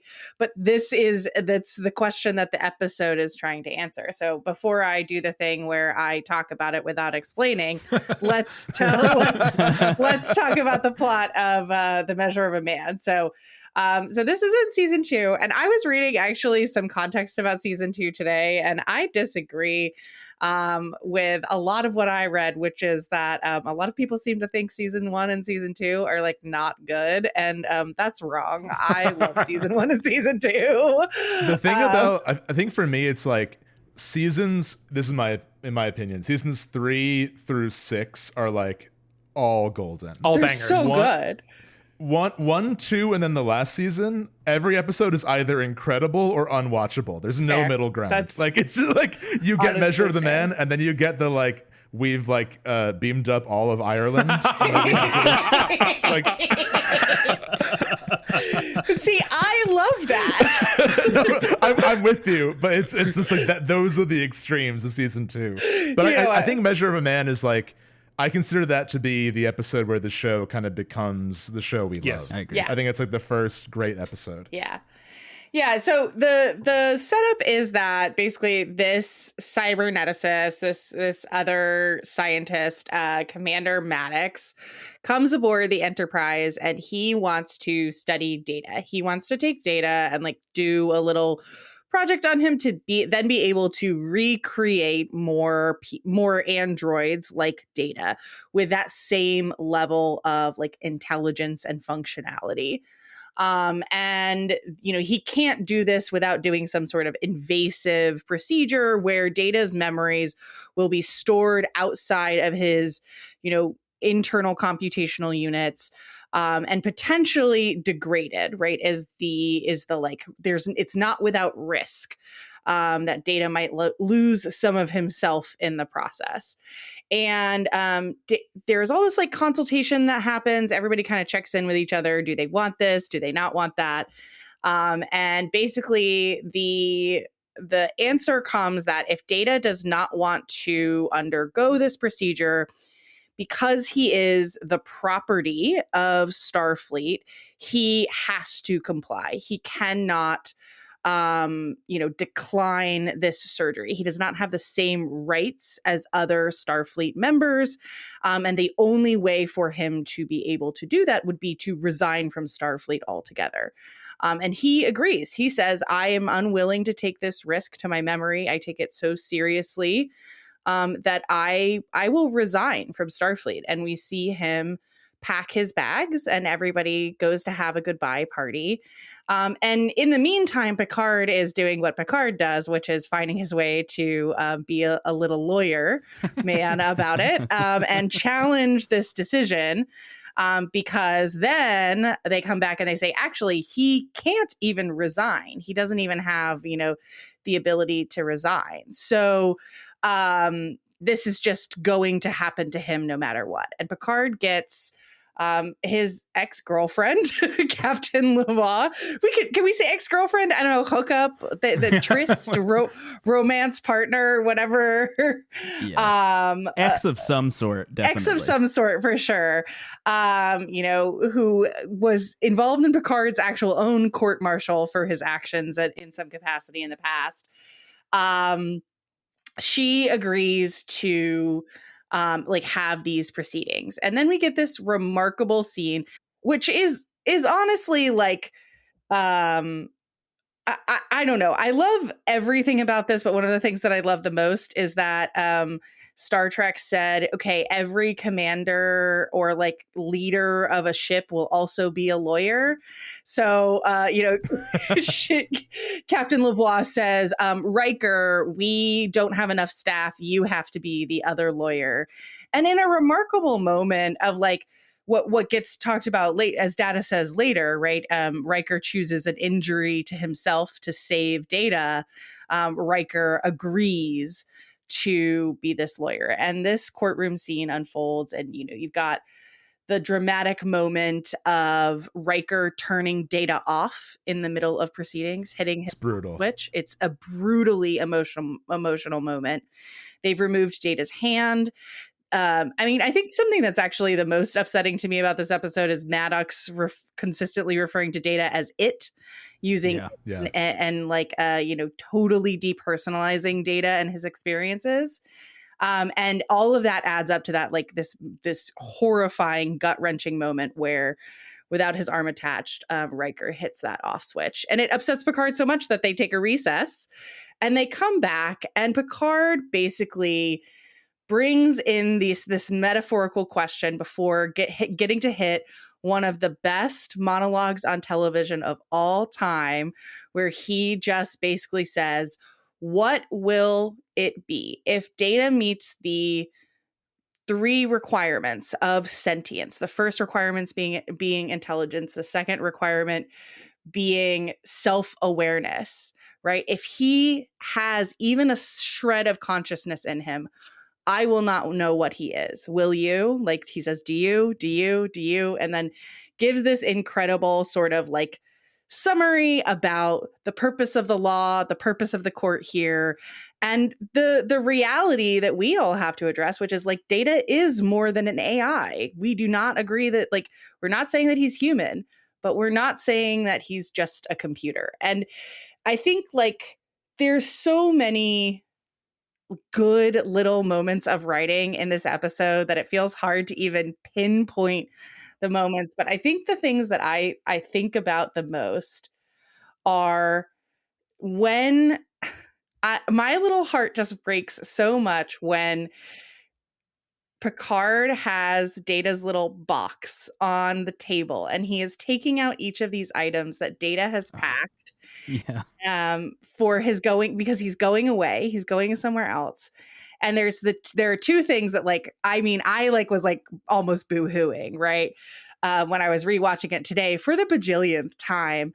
One of the items that Picard takes out of Data's bag is like a little hologram projector that projects an image of Tasha Yar, who Data had a special connection with, right? He says, we had a connection, we were intimate, right? Mm-hmm. But, we all know Tasha is dead, right? She dies in season 1. And so it's just like this gut-wrenching moment of like this, he is proving his humanity by proving that he can experience like grief and loss. He still thinks of Tasha. And I think it's like one of the themes that the show really hits in a number of times: loss, loneliness, grief, fear, right? Like those primal, raw emotions. And it does so skillfully. I think I also did myself a favor by watching this and then immediately after watching I, Borg, because both of these episodes do like a really intense interrogation of what does it mean to be human, and what does it mean to cross that line into consciousness? What makes up consciousness? I don't know. It's something I think about, and I really love I love Data in general. So any of these episodes that kind of get at the question of like, what is he? I find myself super drawn to. So I don't know. I never thought to compare, I mean, obvious connections with Iborg, but it's interesting to think of Picard playing the opposite role in that episode, where he doesn't even want to meet with Hugh. He's like, "You made it some sort of pet. Like, I don't want to talk to it." It's great. And then immediately he talks to Hugh, and he's like, shit, I was wrong, you know? And he says, I think I was afraid to talk to him because I knew I would be wrong, right? And part of it is because he knows firsthand, both from being briefly assimilated by the Borg and from spending so much time with Data, like, that it is more than what the surface level projection of the experience of being an android, of being a collection of like cybernetic structure can be more. And like, I think that this is one of the storylines, even more generally outside of Data, that like I love 7 of 9, right? Like I love the stories that ask us to push the boundaries on like life forms, not just like these gaseous balls are also life forms, but that we can create things that are life forms, right? Yeah. I also think in Iborg, it's helpful to see Picard and Guinan being the two that need to be convinced, because it kind of reminds us that like everyone in this universe has room to grow. Like the two characters that are usually the most benevolent and progressive are like, kill this thing. Like, you know, like no questions asked, because of their own trauma with the Borg. And it's Guinan in Measure of a Man who is the one who says to Picard, you know, that if Maddox succeeds, they will create a race of androids and it will be tantamount to slavery, right? Yeah. If they create a race chilling. Of droids with the level of intelligence that Data has and then put them to work, that's, you know, something that they would need to consider. And so anyway, I actually also said to my partner while I was watching episodes today was, you know what, everybody talks about LeVar Burton in The Next Generation and not enough people talk about fucking Whoopi Goldberg. Guinan is incredible. She is like, she steals every scene she's in. She's remarkable. She, first of all, serving no eyebrows realness before it was ever cool, and absolutely looking radiant. I don't know. I love Whoopi in the role of Guinan, and I love the writing for Guinan and like the role that Guinan gets to play in reminding Picard of his own values. Yeah. Just a Guinan moment that came to mind that I love. I think it's Wesley who's asking for like romantic advice around the ship, and Riker and Guinan like start flirting, but then it becomes real, and she's like, "Beat it, kid." Like,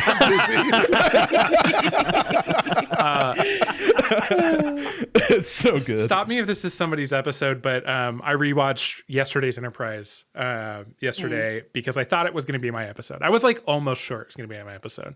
It's a great one. And that episode also prominently features both Guinan and Tasha Yar, who you mentioned, who I think Guinan gets the chance through like her whole run on the show to be a really powerful force. Tasha sort of gets that because the show's creators realized they fucked up the first time, right? Like she gets it in yesterday's Enterprise, and then gets it with a character that is her daughter later on. Oh, the Romulan. Yeah, exactly. But I don't know.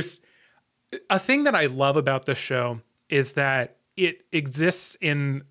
I mean, it was made in an older realm of television where, yes, you did have these individual like single episode stories, but they still were threading narratives through the whole thing, right? Yeah. Whereas a lot of stuff, and I love this stuff, a lot of shows now are very serialized, telling a single story from beginning to end, whether they successfully do so or not. And Star Trek has done that, right? But I love the ability to build a character over 4 episodes and 2 seasons, right? That I care about. One of my favorite characters in this show is Ro Laren, and she's literally in like 4 episodes, right? Yeah. But anyway, what are 4 episodes? Though? Yeah, exactly. Like, damn. But anyway, I say that to say that Guinan, this is a really an example of a really useful character building tool for Guinan and Tasha Yar, even though at this point Tasha is gone. Yeah. Yeah. That's probably the best like example of retconning in TV history. Yeah. Is yesterday's Enterprise. Like, how do we, in the fiction of this world, make her have a more noble sacrifice? Yeah. Measure of Man was on my long short list of episodes, but that made it pretty close to the end. Also, Captain's Holiday, to be clear, which I'm excited that we're talking about that. Yeah, that's really exciting. But I am, for people who've listened to Into the Aether, you would know this, but just worth saying, like, I am always such a sucker for the character exactly like Data, like the android trying to discover what it means to be human, the anything trying to discover what it means to be human. I'm like all in on. It is the thing I talk to my therapist about every single week. Like I love Data so much, and that episode I think was probably the thing that like really skyrocketed the show into all-timer status for me in particular. Yeah, I mean, it feels like a stereotype to be like, hi, I'm autistic. My favorite character on television is Data, an android who's learning how to be human. Like, who literally and over the course of the show learns how to love, like the robot that learns how to love. Like, that's the character that I identify most with on television. But like, it's also true. Yeah. And actually, you know, one of the other episodes that we watched was Deja Q. You know, and that moment where he gets the gift of laughter at the end after Q gets his powers back. And like, that's just such a special moment. I think like I actually love that moment so much because of what happens after it, right? Where Data says basically like, I don't know what that was, but it was very pleasant to experience, right? Mm-hmm. Like, I love the line Q has there where Data's like, I don't want to be human. He's like, no, I would never curse you like that. He's like, I respect you actually not to do that to you. Yeah, Q is so good. That's funny. I think one of my favorite, like, I realized as we were talking that I didn't remember the details of the episode, but one of my favorite concepts presented in an episode about Data is in Phantasms, the episode where he's having dreams. Yeah. Oh yeah. And he's not exactly sure what's happening. Like the famous scene, at least I think so, in that episode is when Counselor Troy is a cake and they like cut into her or whatever. He's having nightmares, and there's this concept of like he's like, I've never had dreams before. Like, that's not a thing that my body is capable of doing. And if we're talking about him being able to like grow in his consciousness over the series and understand what it is to be a conscious being, for some reason, the ability to dream really landed with me as a way to explain like not how he's different from a human being, but like what it is he's searching for. Right. You all talked about like loss and grief, and those are powerful to me. But for some reason, dreams really pulled a lot of that together for me as a tool for being like, this is the thing that Data wants. This is Data, at least Data's trying to understand at the very least. Yeah. One of my episodes was almost Data's Day, which kind of goes into that a little bit, where it's from his point of view the whole time. And I think that episode ends at O'Brien and Keiko's wedding, and he says like, there are emotions I don't understand, but I'm not mystified by the desire to be loved and love. Which is a beautiful little, like, it's a very simple, like, conclusion to come to in a day of Data's life. Mm-hmm. Yeah. So who's going next? Let's take a break. I'm going to go get, like, water or something, and we can...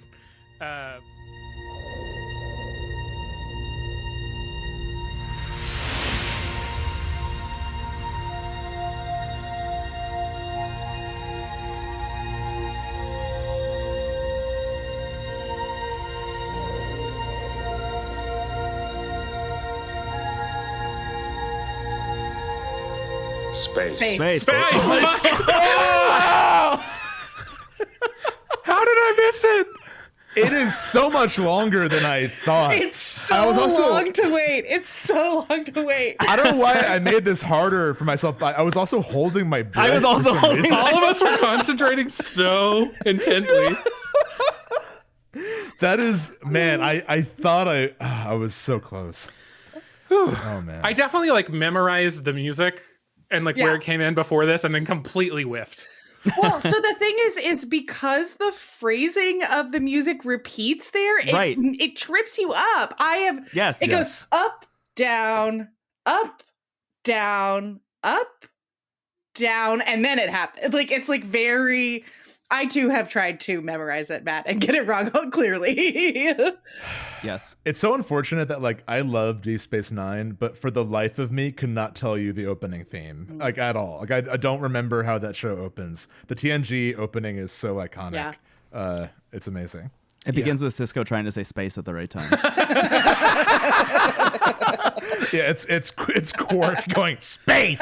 I will tell you, there are a lot of shows that I just like skip intro on, and DS9 is one that I just cannot skip harder. Like it's just, it is, especially coming from the Next Generation, how lifeless the intro is for DS9. Like, to say nothing of the show is very good. I really enjoy it at this point. No, but I know exactly what you mean. The intro is, there's nothing to it. I'm so bored by it.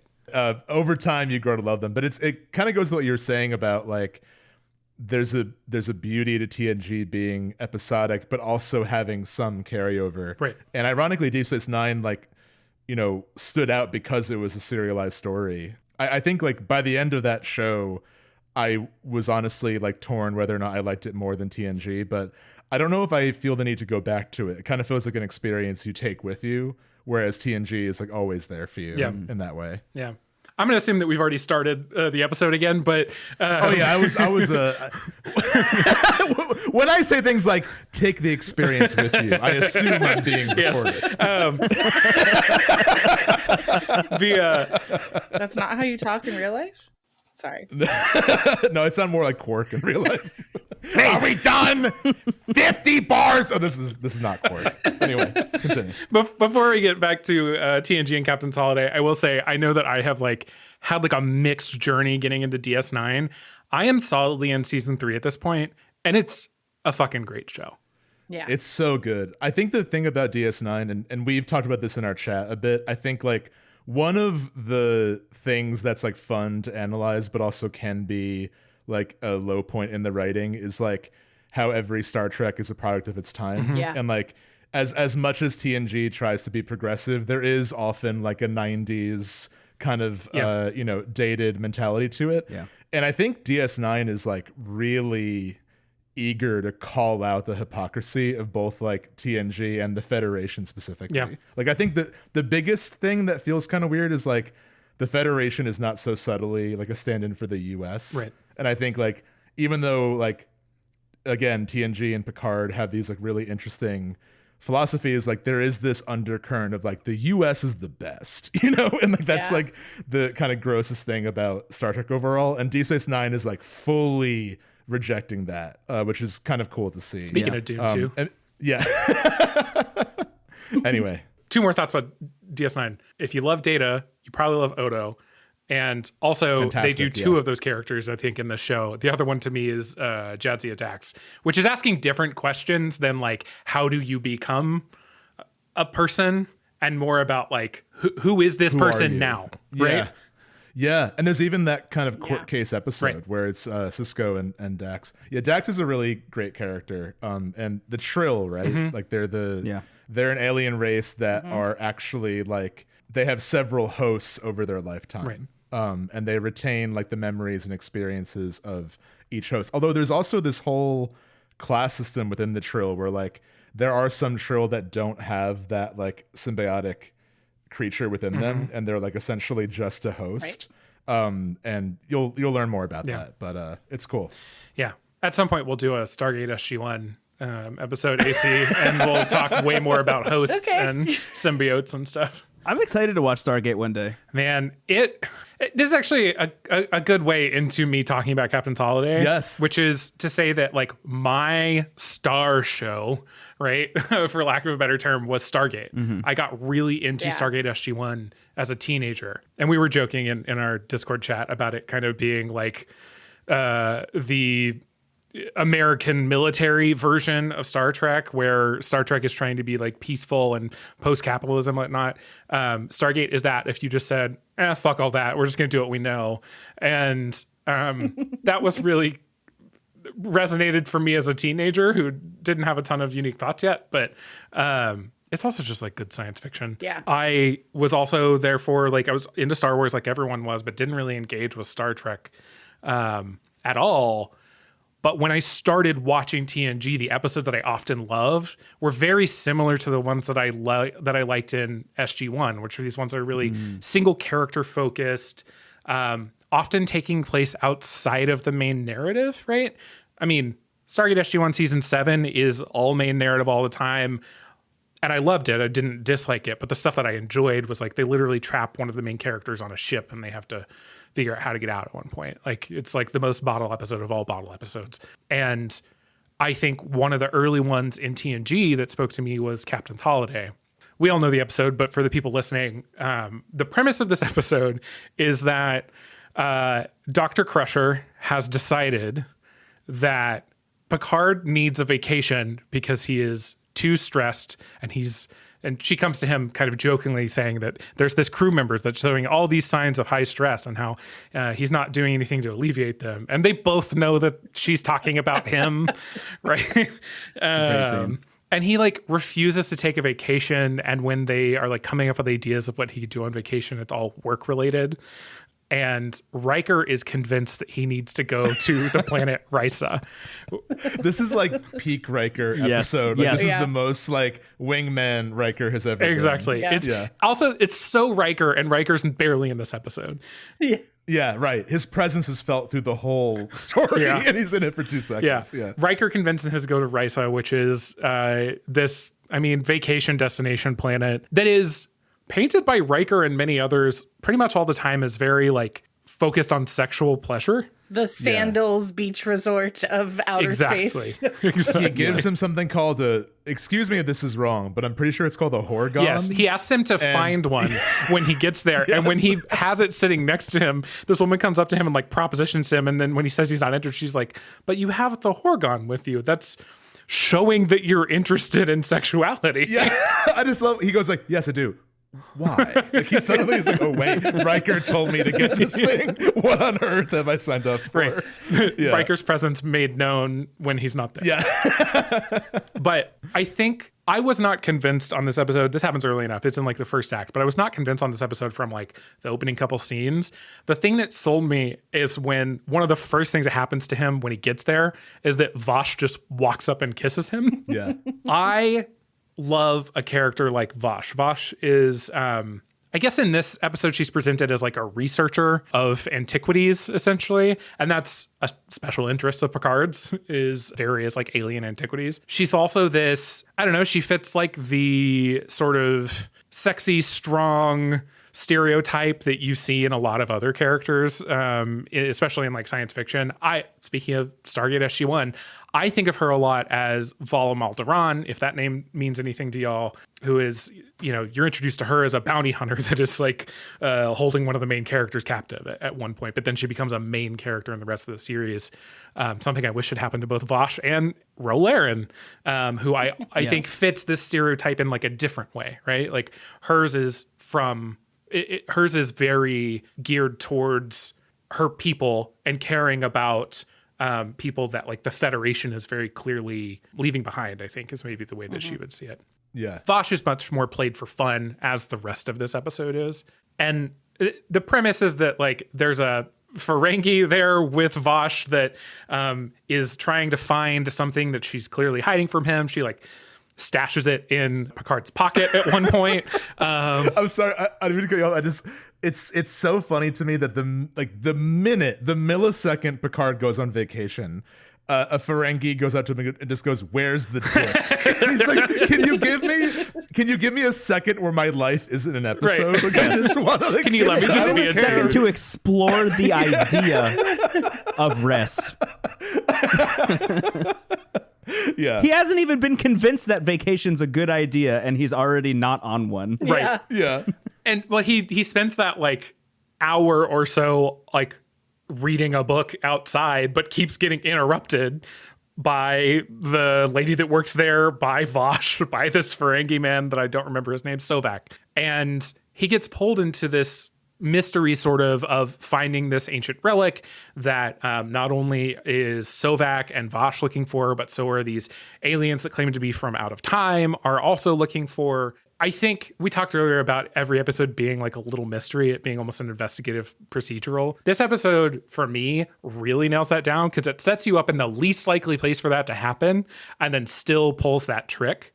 I used to, when I was a kid and like Next Generation would be on like Spike TV or something like that, and I would like throw it on, you know? I used to get headaches because I thought that if I was watching the show, I was meant to understand the mystery. It wasn't necessarily going to be like solved for me. This is the most Matt thing.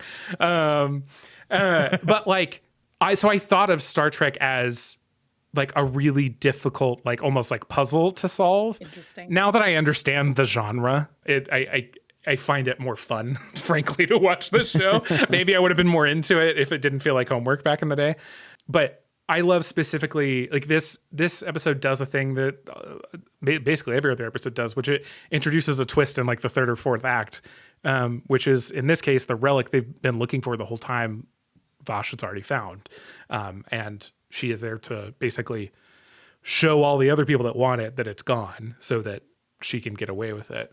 I think it's really, this episode does so much for me for Picard specifically, because the sort of takeaway at the end of the episode is like, actually, this was restful for Picard, right? He's like, that was my kind of vacation. And Vash says that to him. Like, I don't think you would have wanted to just relax on the beach or whatever, right? This is the kind of vacation. And she's both trying to get her way and 1,000,000% correct. You are like, you are rarely ever going to see Picard just chilling out. We see him in an episode where he goes back to France with his family, right? At one point. That's my episode. Oh, more on that in a bit. And then we also see him go to like a cafe where he's like, I guess he met a woman one time. I can't remember what that episode is. I think that's season 1. It's something with Paris in the title. Okay. But I can't remember. But both of those are the two times that I can think of off the top of my head that we like ever see him remotely consider just chilling. Yeah. Right? Like, it's just like not a thing Picard does. And maybe, frankly, maybe that's why people, haven't seen it, are turned off by the like first season of Picard, right? Because it presents a version of Picard that we're like not used to. Someone that's like a little flat-footed getting back into an adventure. I don't know. That's a theory on a show I've never seen. I don't know. I love this episode. I think it does the job of being lighthearted and doing the thing we talked about earlier, which is like building character through multiple seasons. Yeah, this feels like Star Trek going George Lucas in style of like kind of having the energy of Star Wars or Indiana Jones. Yeah. Which is cool to see that flex, because I think it's fun to see like genres within Star Trek. We keep saying like mysteries and stuff, but like I think there are episodes that feel like there are some that kind of lean into horror, and this one just feels like it's just a romp. It's like a really fun time. I think that's the magic of the show, I think, just as a whole. And just the basic premise of the Enterprise as an exploratory vessel and not one that's built for anything else except for just going into the farthest reaches of space and seeing what weird stuff they can get up to, just means you can literally, as a writer's room, tell any kind of story you want at any moment, and there will be some weird space tech alien way of explaining away why we decided to do Indiana Jones for one episode, or why everyone is reliving the story of Robin Hood or Sherlock Holmes or something. Such a good episode. You know, like I mean, they just built an entire machine to be able to do that, to tell whatever story they want to. They said, well, and if we can't figure out an alien circumstance to make that happen for you, we built this thing called the holodeck, and people will just go there and we'll live out the story there. Here are your choices: Romulans again, or Moriarty is real. What are we doing this week? Strange New Worlds needs a holodeck is what I will say today. I keep saying that. Holodeck. Yes. I will say, sorry, kind of circling back, but the two other episodes I was really considering were Measure of a Man and The Drumhead. And while I was deciding between those, we ended up watching Ad Astra per Aspera from Strange New Worlds, which is just those two episodes put together. It's a great episode, but it is like both of those concepts just meeting directly in the middle. Yeah. Steven, you got to watch Strange New Worlds. You're gonna have a good time. Yeah, I definitely will. But yeah, I've said this before, but like the closest I come to like fan brain, where like I don't care what happens, I'm just excited that intellectual property is back is Indiana Jones. I just like grew up walking down to the library in my town and renting the VHSs of that whole trilogy, just watching them until they ran out as like a 9-year-old over and over and over again. So it's like really burned in my head. So when I got like halfway into this episode the first time watching it and was like, oh, it's Indiana Jones, I was like thrilled. Yeah. I love this one. And Vosh is amazing. And I totally like, she should have joined the Enterprise. You're totally right. Yeah. Yep. I wish we saw more of Vosh. She shows up in a really bad DS9 episode later on. Oh, really? Yeah, it's not good. Yeah. Yeah, because she leaves, like, the end of Cupid, she sets off on an adventure with Q, which I do kind of like the two of them together. Yeah. Like, they in some ways belong together more than Picard and Vosh do. But, like, DS9 follows up on that in kind of a bummer way, where she's, like, trying to get away from Q, and, like, that's fine. I don't really remember the exact details of it, but it's not fun. If I remember correctly, she disappears before the end of the episode. All I remember about Q in DS9 is that Cisco punches him in the face and he never shows up again. Hell yeah. Which, like, that, like, that communicates, like, the scene is, like, he sends them into a boxing match. Q is like, come on, throw your best punch. And Cisco's like, okay. And he hits him. And then he goes, you hit me. Picard never hit me. And then Cisco goes, I'm not Picard. And then he just doesn't show up again. So good. That rocks. I've been teasing this episode in Discord. And one thing I did was put an image of the Cupid from Death Stranding. Because it's spelled exactly the same as the episode. Yeah. Oh my God. Anyway, that's there now if you've been paying attention to the Discord when this episode comes out. Pause. Since we just talked about Q, can I get y'all's vibes on Q? Sure. I love Q. I mean, I think I think they use him the perfect amount. I think Q is at his best when, like, I like Cupid and the episode where he loses his powers are kind of more comedic, but I like when Q is like kind of a villain. Yeah. You know, like when there is like a little bit of like uneasiness. Like I think the episode where he introduces the crew to the Borg is like one of my favorite Q episodes because it's like, he is like to be feared. And while I like the fun of his character, I think he's at his best when he's sort of like a accidental mentor to Picard. Again, more on that in the finale, Brendon. But I think I overall I really like Q episodes. And I think the ones that kind of balance tone I like the best. Yeah, I also really like Q. I as I said, I watched Deja Q. And I thought about watching, what's the episode name? The trial episode. The first one? Yes. That's the pilot. Yes. Yeah. Encounter at Farpoint? Encounter at Farpoint. That's it. Yeah. I'm a fake fan. I don't know the name of the first episode of Star Trek. It doesn't fucking matter. It's not important right now. Fake fan status confirmed. It's not real. I made this all up. The point is, I like Q. I agree. I think he's used well. When I was younger, I found him to be particularly annoying, and I didn't understand the purpose. And I think he's a character that's really, really grown on me over time. I like the way, like, in particular, Deja Q, obviously some of the stories that I, based on the, Bringing Measure of the Man, the stories that I like are the ones that ask the more existential questions of, like, if an intergalactic, omnipotent, omniscient being was to be made human, what would they do? How would they behave? What would happen to them? And then, the restoration of the powers. And also I love the little joy of seeing this other Q. In Deja Q, there's like the other Q who shows up at the end to restore Q's powers. And it's the same actor who plays Sean's dad in Psych. So that's just really fun for me. Yes. That's awesome. Yes. I also like the Q episode where there's the young girl who is a Q and she has to choose between like joining the Continuum or staying on the Enterprise. Yeah, when we see other Q, it puts into context how especially mischievous the Q we know is. That's, I think, the thing that really sticks with me about Q. Like, I think just the general, like, base sci-fi idea of, as you were just saying, AC, that this completely omnipotent, stuck out of time, can do whatever in reality, can bend reality to their will being. That's a thing that's been explored a lot, but never explored as, like, what about a little rascal version of that? Like, what if there were a whole bunch of them and there was one that was like a little bit bad? Like, that's such a funny idea. And it's the moment, like, when they strip him of his power and he's suddenly like, oh my God, I'm stuck here on this fixed timeline and I have a corporeal form and I can't will anything into existence is like so horrifying, and I think is actually a very weirdly great character study of Q. I was like, I remember the first time watching that just being really surprised at how bold of an idea that was. Yeah. Because I feel like so many of these sci-fi stories that ask questions about this kind of being in particular, like, oh man, doesn't it make you ask like questions about faith and God, dude, and like how we perceive time, whatever.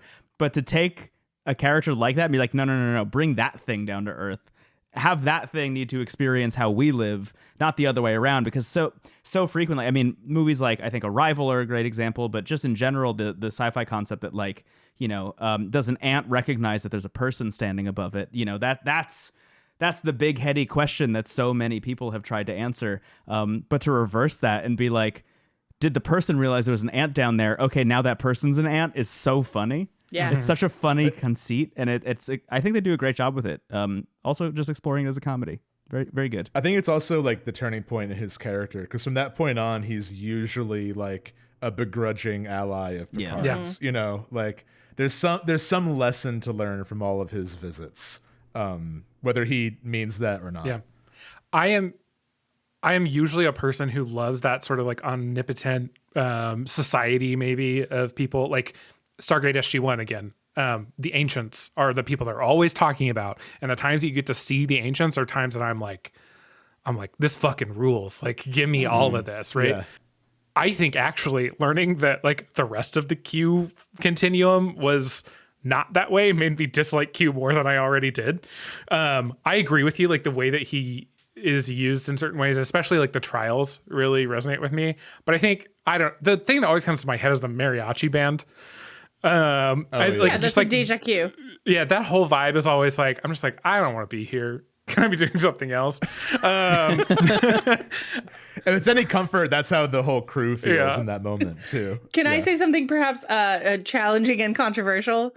You realize that Q is just the Star Trek version of the Time Lord that is Doctor Who. I mean, you're not wrong.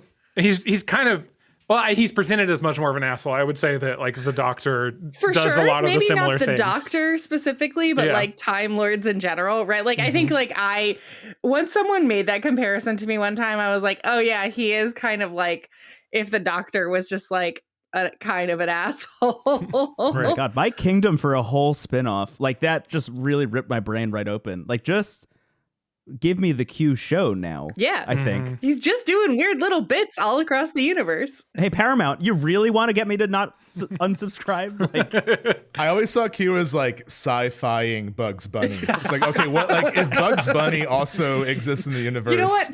Then he's Q. That's so real too, because of like the laying down pose that he appears in. He's like, hello. Exactly. And I think the actor and Patrick Stewart, they play off each other really well. Like they have good chemistry. All right. Well, things we have learned today. We would like Vosh to have been in the show. We wanted more Ensign Ro, or we wanted more Ro Laren. And also we now want a spinoff of all of the Q continuum. Or just one very saucy one. Yeah, exactly. I guess then, Stephen, that leaves you with your episode. That leaves me. Wow, the time is here. I also just remembered, I completely forgot that one of my main ways of getting into Star Trek was Mass Effect. I totally forgot to mention that. But I was really into Mass Effect in college, and then like hearing that 90% of the game was like very heavily based or inspired by Star Trek. Yeah. It was like a pretty easy segue, and then I could spot the similarities. It's definitely like they're very distinct worlds, and Mass Effect is by no means like a copy or a ripoff, but you can tell that a lot of Trek went into Mass Effect, especially Deep Space Nine. Like Sisko feels very Renegade Shepard, totally, in a lot of ways. I would say Mass Effect could be a spin-off set in the Yesterday's Enterprise world. Yes, yeah, that's a great way of putting it. It's like if the Federation was more about the military, right, exactly. Basically. Yeah, or like the Star Trek Discovery, like season 1 Star Trek Discovery, right? Like where they're in the height of the Klingon War. Yeah. Absolutely. And I mean, also, like, a lot of Deep Space Nine takes place during the Dominion War. Mm-hmm. So that show is largely about Sisko being forced to make impossible choices. Yeah. Whereas Picard, is often in tough situations too, but usually has the benefit and arguable privilege of being able to take like a top level approach. But anyway, my episode is the one that Matt mentioned earlier. It's called Family from season 4. I was also between specifically Data's Day and Family, which might be kind of odd choices. But for me, the thing that I want desperately from Star Trek always is a slice of life episode.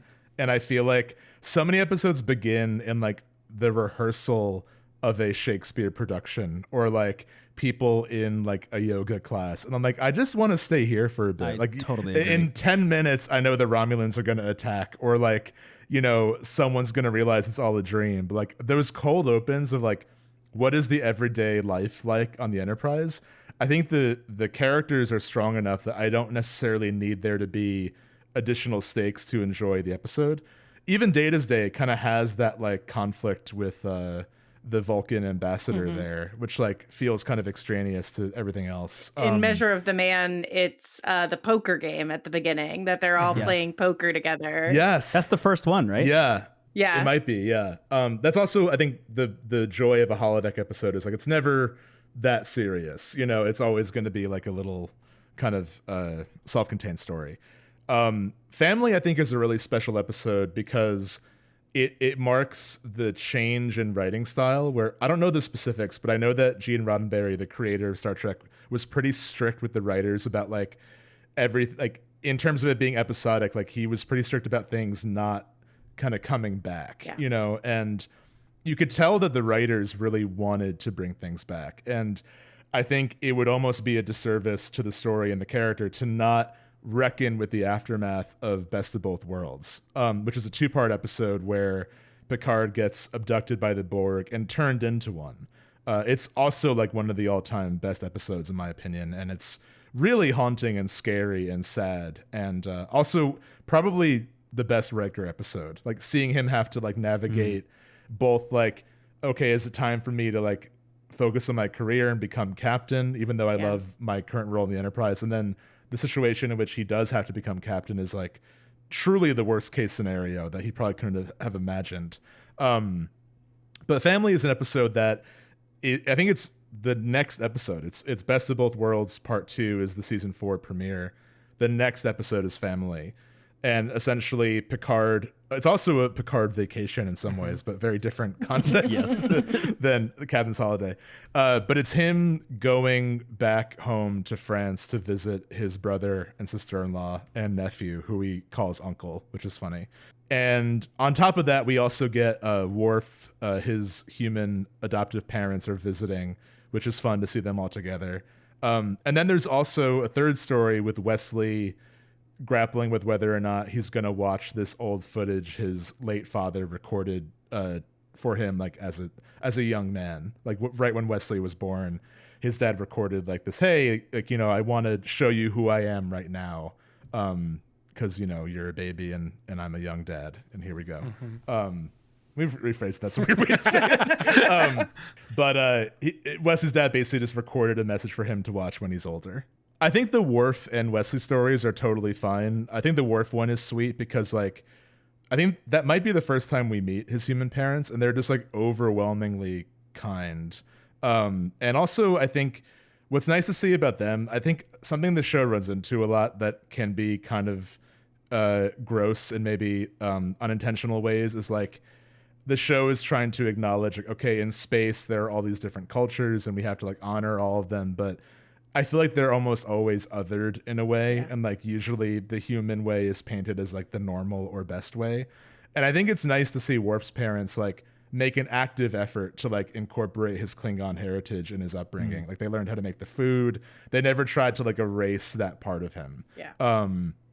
Which I think is like, that's, I mean, I could go on and on about Worf, but it's not really a Worf episode, but I like that that's sort of the B plot. How rarely do we get a Worf episode that isn't about death or, you know, some political bullshit happening on the Klingon homeworld. Yeah.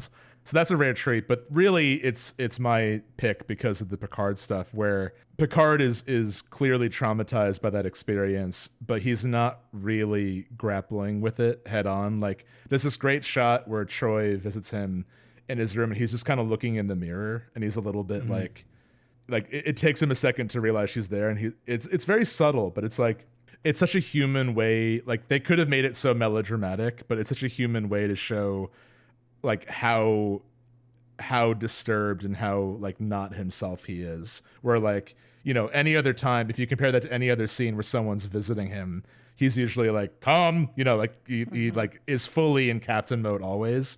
And to see him like not even aware that someone's in his room, it's a very small beat of the episode, but it's stuff like that makes him feel increasingly human. And just the way, like when he gets to his home in France, I don't know how it's filmed, but like the lighting of life on Earth, it feels like a dream. Like everything about it feels so distinct from everything else. You know, like there's always this feeling like when they're in the Enterprise, like it's not hiding the fact that it's TV. You know, it does feel like a set. Things feel like costumes. I think that's like one of the, I like that about it. I like that it's not trying to like mask that.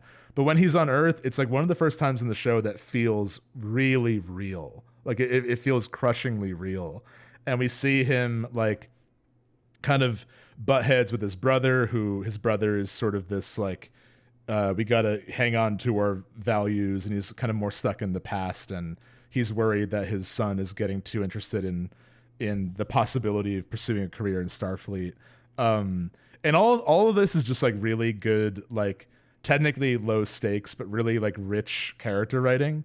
And it all comes to a head when eventually Picard and his brother fight in, you know, outside, and they end up in the mud. And it transitions from them like actually angrily fighting to just laughing and throwing mud at each other, which feels like a very like seamlessly brotherly kind of moment in time, where it's like the rift between anger and love is so thin that it like quickly becomes playing. But then like as Picard is just like defeated in the mud, just breaks down, he's just like, you don't know what they did to me. Like you don't know, I was powerless to stop them, and I tried so hard, but I wasn't good enough. I wasn't strong enough. And it's an incredible moment of acting, and it's maybe the only time we really see Picard totally lose faith in himself. And he sounds like a little kid. Like he really does. Like I think family has that effect on you. Like whenever I visit my family, it's always usually pleasant, but like there is this headspace I end up going back into where I'm like, oh man, like I do suddenly feel like I'm 16 again for some reason. Like my relationship with these people is defined by a certain time in my life. And that scene is just miraculous. And the brother then veers from being kind of like an antagonist to a mentor and just says, you have to learn to live with this, and you can choose to live with it, you know, beneath the sea here or above the clouds on the Enterprise. I just think it's a really one of a kind episode. It kind of doesn't exist without Best of Both Worlds, but I just think like, to me, it shows the power and the opportunity of a lower stakes slice of life story where we can really dig deeper into the characters and also really incorporate what has happened to them. Even if we're not telling a linear story, like all of these episodes happened, and it amounts to like a total experience that the characters have to live with and grow with. Yeah. Our first episode of the show was based on the Krakoan era of X-Men, and something I've always wanted from Krakoa was a slice of life story for the exact reason that you just said. I want to see these characters live in this space. I said space. That I want them to go to space for once. They do go to space. But I want them to see them living in the space that they, in the case of X-Men, have built for themselves, right? Like away from theoretically the harms of the rest of the world. And in this case, for Star Trek, it is a place for Picard to find himself, and sort of because he was like made to do the thing he was trying to do right back in Captain's Holiday, because he just, in this case, just went through so much trauma. Like it's not just stress, right? It's the trauma of becoming something else and losing himself in that.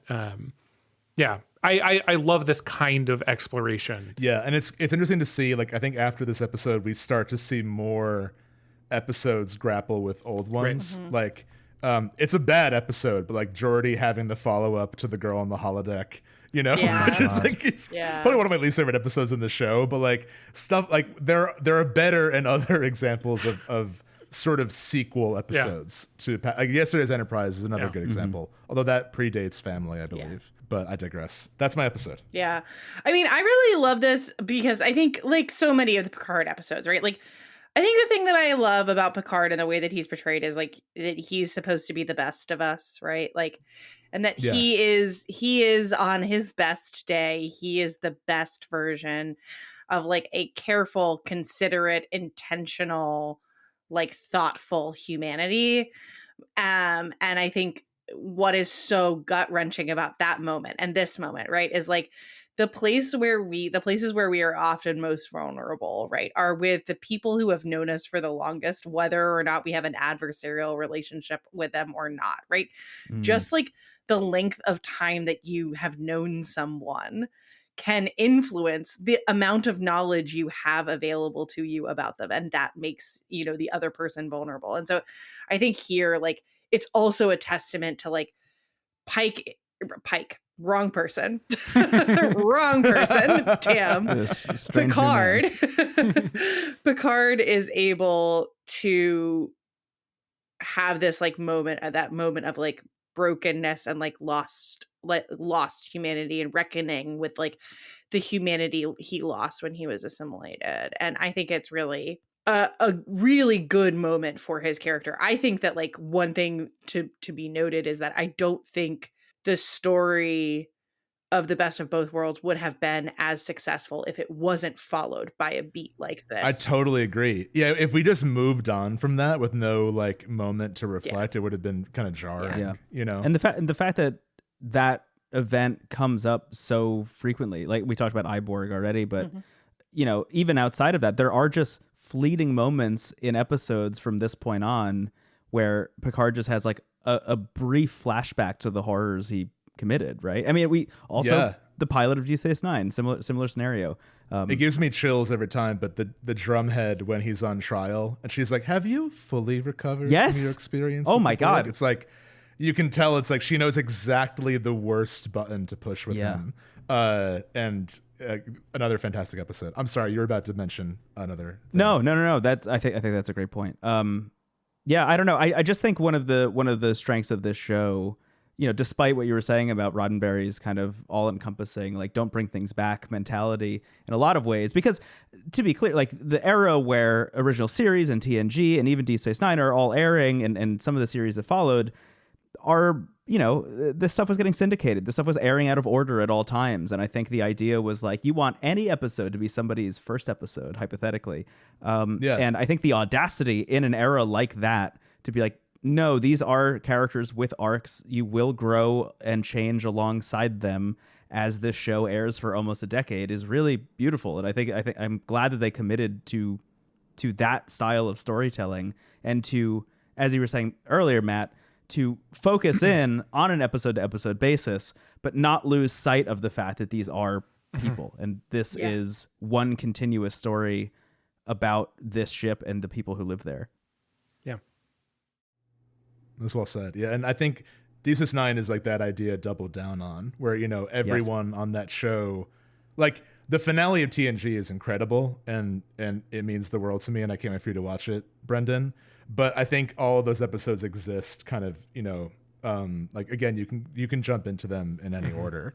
And Deep Space Nine is like, every character is going to be a different person by the end of the show. You know, like, they all have extremely dramatic arcs, which is really great to see. Although it probably is why that show never got the same viewership, because people would just jump in the middle like, who is Quark? What is this?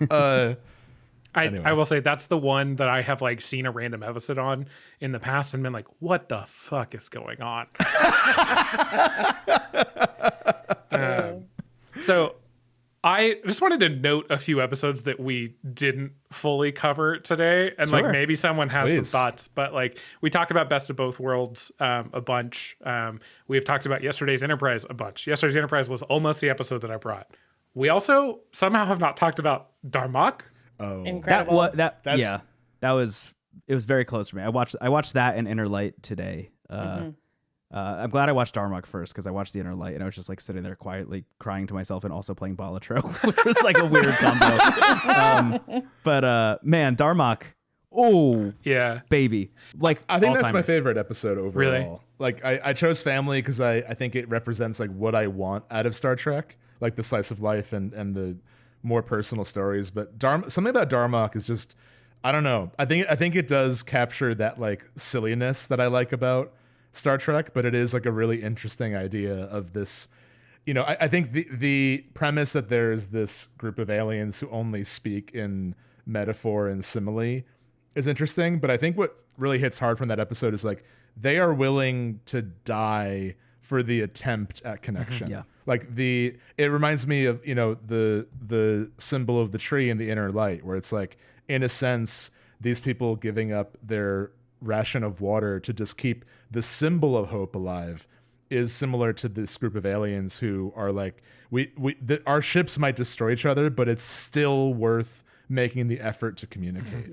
And that idea is so beautiful. And I think starting in a place where the episode starts with, again, Picard getting kidnapped, and then it's like deeply silly for a little bit, but then comes around to what you're talking about. Like the idea of like, oh, isn't this funny? Isn't this like such a silly situation? That then ends with such an earnest and interesting idea is like the real magic trick that TNG pulls over and over and over and over again that I really appreciate. Yeah, that's the show in a nutshell, right? Yeah, it is. It is a silly little joke, but what if it wasn't a silly so much about joke? Yeah. What if you actually cried when someone said "Shaka" when the walls fell? You know. Yeah. What if, you know, they were able to turn on just a little hologram of Tasha Yar and she would just appear and you would cry because it was sentimental to a robot, you know, not a robot, an android, whatever, you know. Data. What if Iggy Pop made a jump scare cameo in Deep Space Nine as a apologist for the Dominion? You know, I think the thing is too that we haven't even brought up perhaps one of the most hilarious versions of that for Star Trek, which is the character of Neelix in Star Trek Voyager. What if the most annoying character for the first 2 seasons of the show somehow became your favorite by the end because of how genuine and kind he is? Like, that's great to hear, because I feel like Neelix does looks like, we use this joke already, but like he looks like he's from Oblivion. Yeah. Like he has that uncanny valley texture to him. I don't know, he really grows on you. I need to watch Voyager. I shared this in Discord with y'all, but Darmok is like, I don't know if it's the origin. I think the Dennis Quaid movie Enemy Mine is more the origin of this kind of story of people trying to understand each other that don't know each other's language for various meaning or not.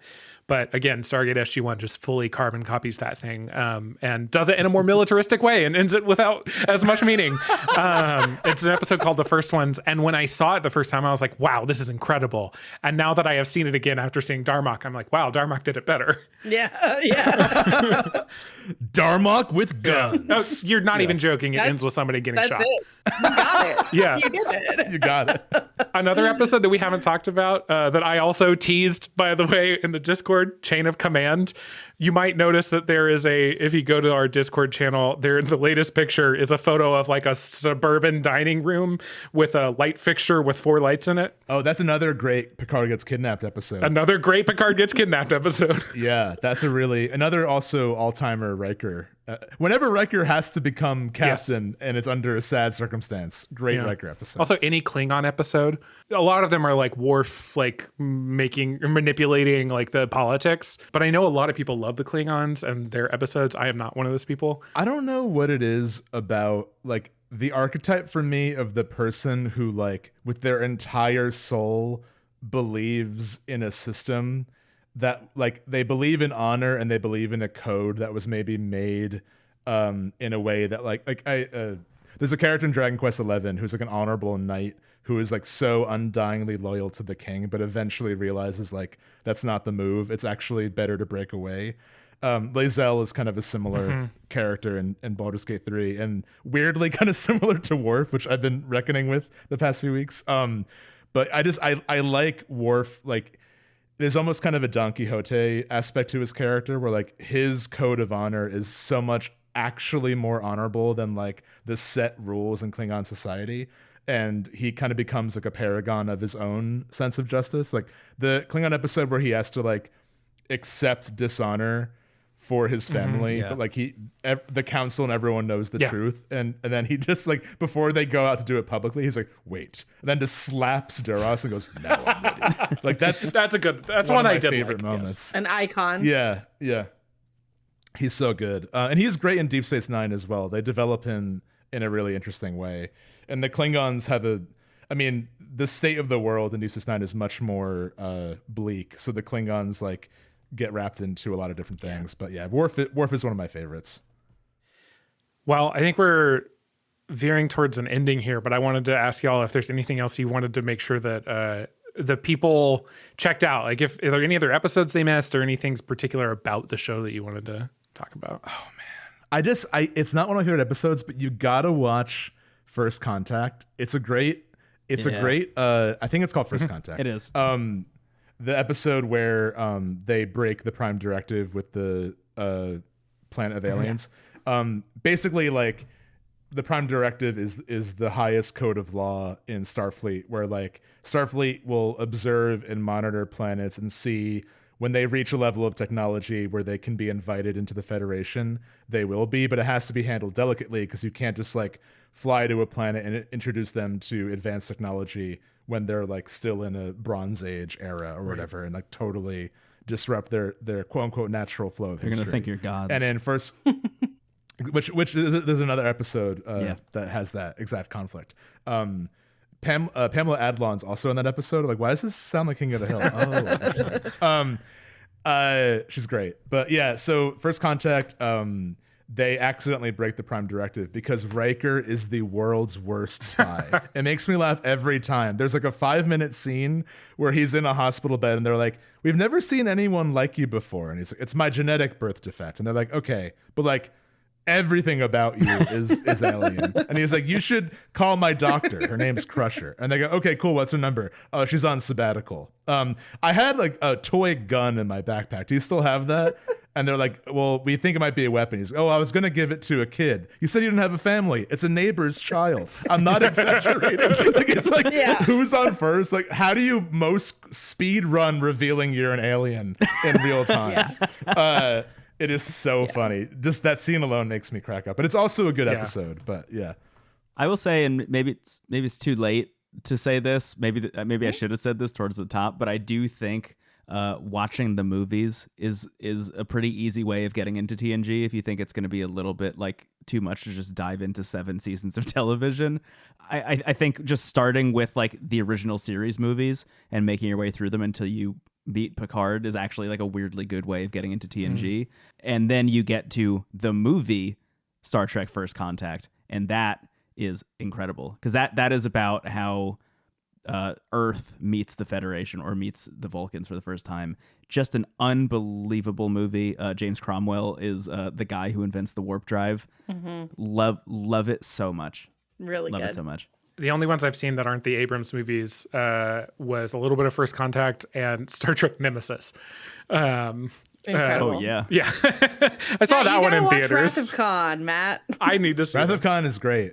I've only seen the Abrams ones in Wrath of Khan, so I need to catch up on them. Oh, Steven, you're gonna love the movies. You're gonna love the movies. Yeah, there is one, I don't know which movie it is, maybe you can fill me in, but there's one where the letterbox header is just a shot of Riker and Picard dressed like Master and Commander, like on a boat.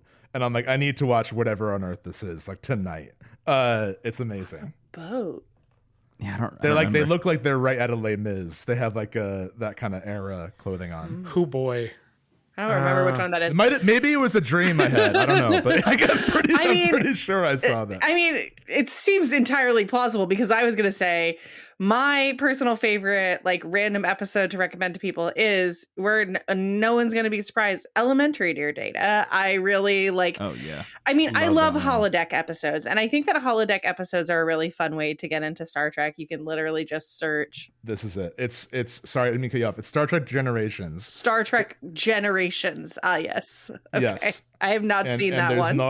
There's nautical Picard and that one's pretty intense. It's a great movie. Okay. You're gonna love it. I'm excited.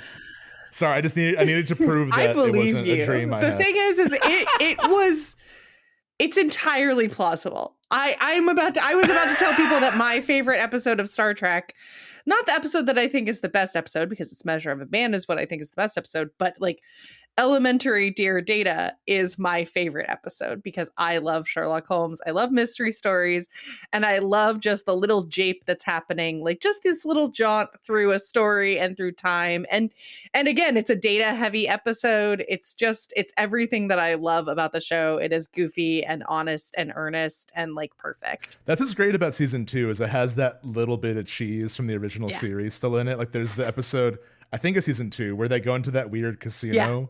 That's like in the middle of space. And it was a reality built by aliens based on like a shitty pulp novel one of the astronauts had on them. Amazing. It's so fun. Incredible. I think that's it. I think that's the episode. I think we did it. I don't know why I'm laughing because this is usually how Brendon and I wrap up, where we just go like, wow, that's it, I guess. Good night. And I'm like, do we just have that like effect on other people? Like, well, that's it. Good night. I think it's mostly that I never know how to end the show. Usually I try to get us to some sort of stinger where at the end I say, and that's why I can't stop thinking about Star Trek. I mean, cool. The reality is like why I can't stop thinking about Star Trek. There's too many reasons for me to put a button on it. Also, it's a show what I will say about the finale is that it ends in a way that feels continuous. Like it feels like the show is always kind of alive. Yeah. And I think it's maybe fitting that our episode is the same way, where like we kind of began where we started. Yeah. We began on trial for all of humanity, and we're ending with like, Moriarty is real. It wasn't a dream. I was captain of the Starship Enterprise. I think Brendon's going to end up going and watching this episode soon, and we're going to get a bunch of Discord messages that were like, fuck, why didn't I talk about that on the show? You're not wrong. Yeah. You're not wrong. Appreciate you guys being on. I want to say this is thank you so much. This is the end of our second season. AC and I are taking a little bit of a break, so that one, I can move across the country, and two, we can just have a break. Totally, we'll be making plans for season 3, and hopefully they're as fun as this was because I had a great time. This was super great. Thanks for coming to hang out, guys. Thank you so much for having us, Matt and AC. I also the daunting thing is that like as we were talking, it's like we just kind of put a pin in 8 other episodes. Not to force you to have us back, but it's like we could have like a Worf episode. We could have like, all the other Star Trek. Kind of sounds like maybe you should start a podcast about Star Trek. This is the constant like break glass in case of emergency that Steven and I have. Like if we ever get tired of talking about video games every Sunday, we could so easily transition to making a TNG podcast. Yeah. It's okay. After the GameCube premiere, it's now Into the Warfare. I was gonna say like Into the Frontier or something, but no, Into the Warfare is better. Yeah. We don't even need to change the name, really. Yeah, you really don't. Yeah. Incredible. Hey, this is a good time to shout out the other shows on TWG. Yes. We have Frog of the Week doing their thing, making great little tiny episodes about frogs every week. We have y'all doing Into the Aether. Into the Warfare. Yeah, Into the Warfare, sorry. And also Video Game Podtimism, the Optimist video game variety show. I also personally recommend you go back and listen to Asynchronous, one of my favorite shows. I agree. From TWG. And hey, maybe we'll have something else soon. Maybe. Anything's impossible in space. The final frontier. Brendon, Steven, where can people find y'all on the internet? Space. Sorry. You can find me at, I feel like I haven't like fully settled on a new social media post Twitter, but I'm at Steven Hilger and Steven Hilger Art in most places. And you can find the show Into the Casted online. For me, I think the easiest place to find me everywhere is the blog I set up recently. It's wavelengths.online. I'm writing a lot of stuff, but it's also where you can find my links to everything else. Yeah. You getting back into blogs has me thinking about like where I want to spend my time on the internet as well. Dude, Web 1.0?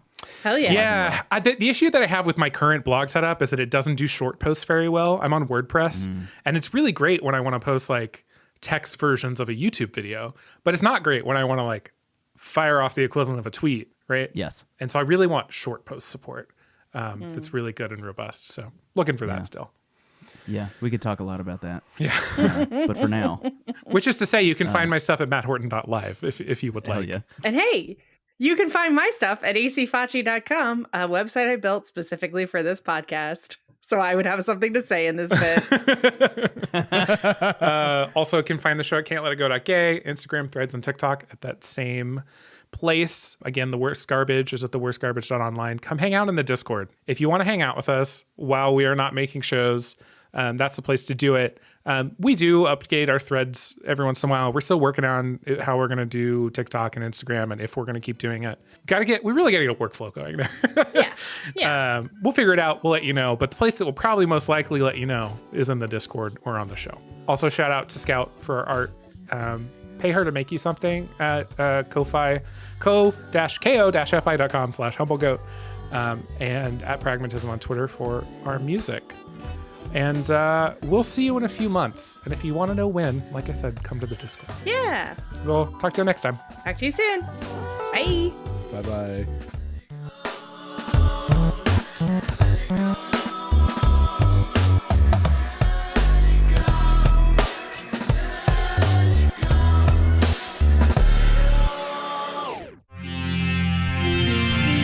TWG, the worst garbage, online.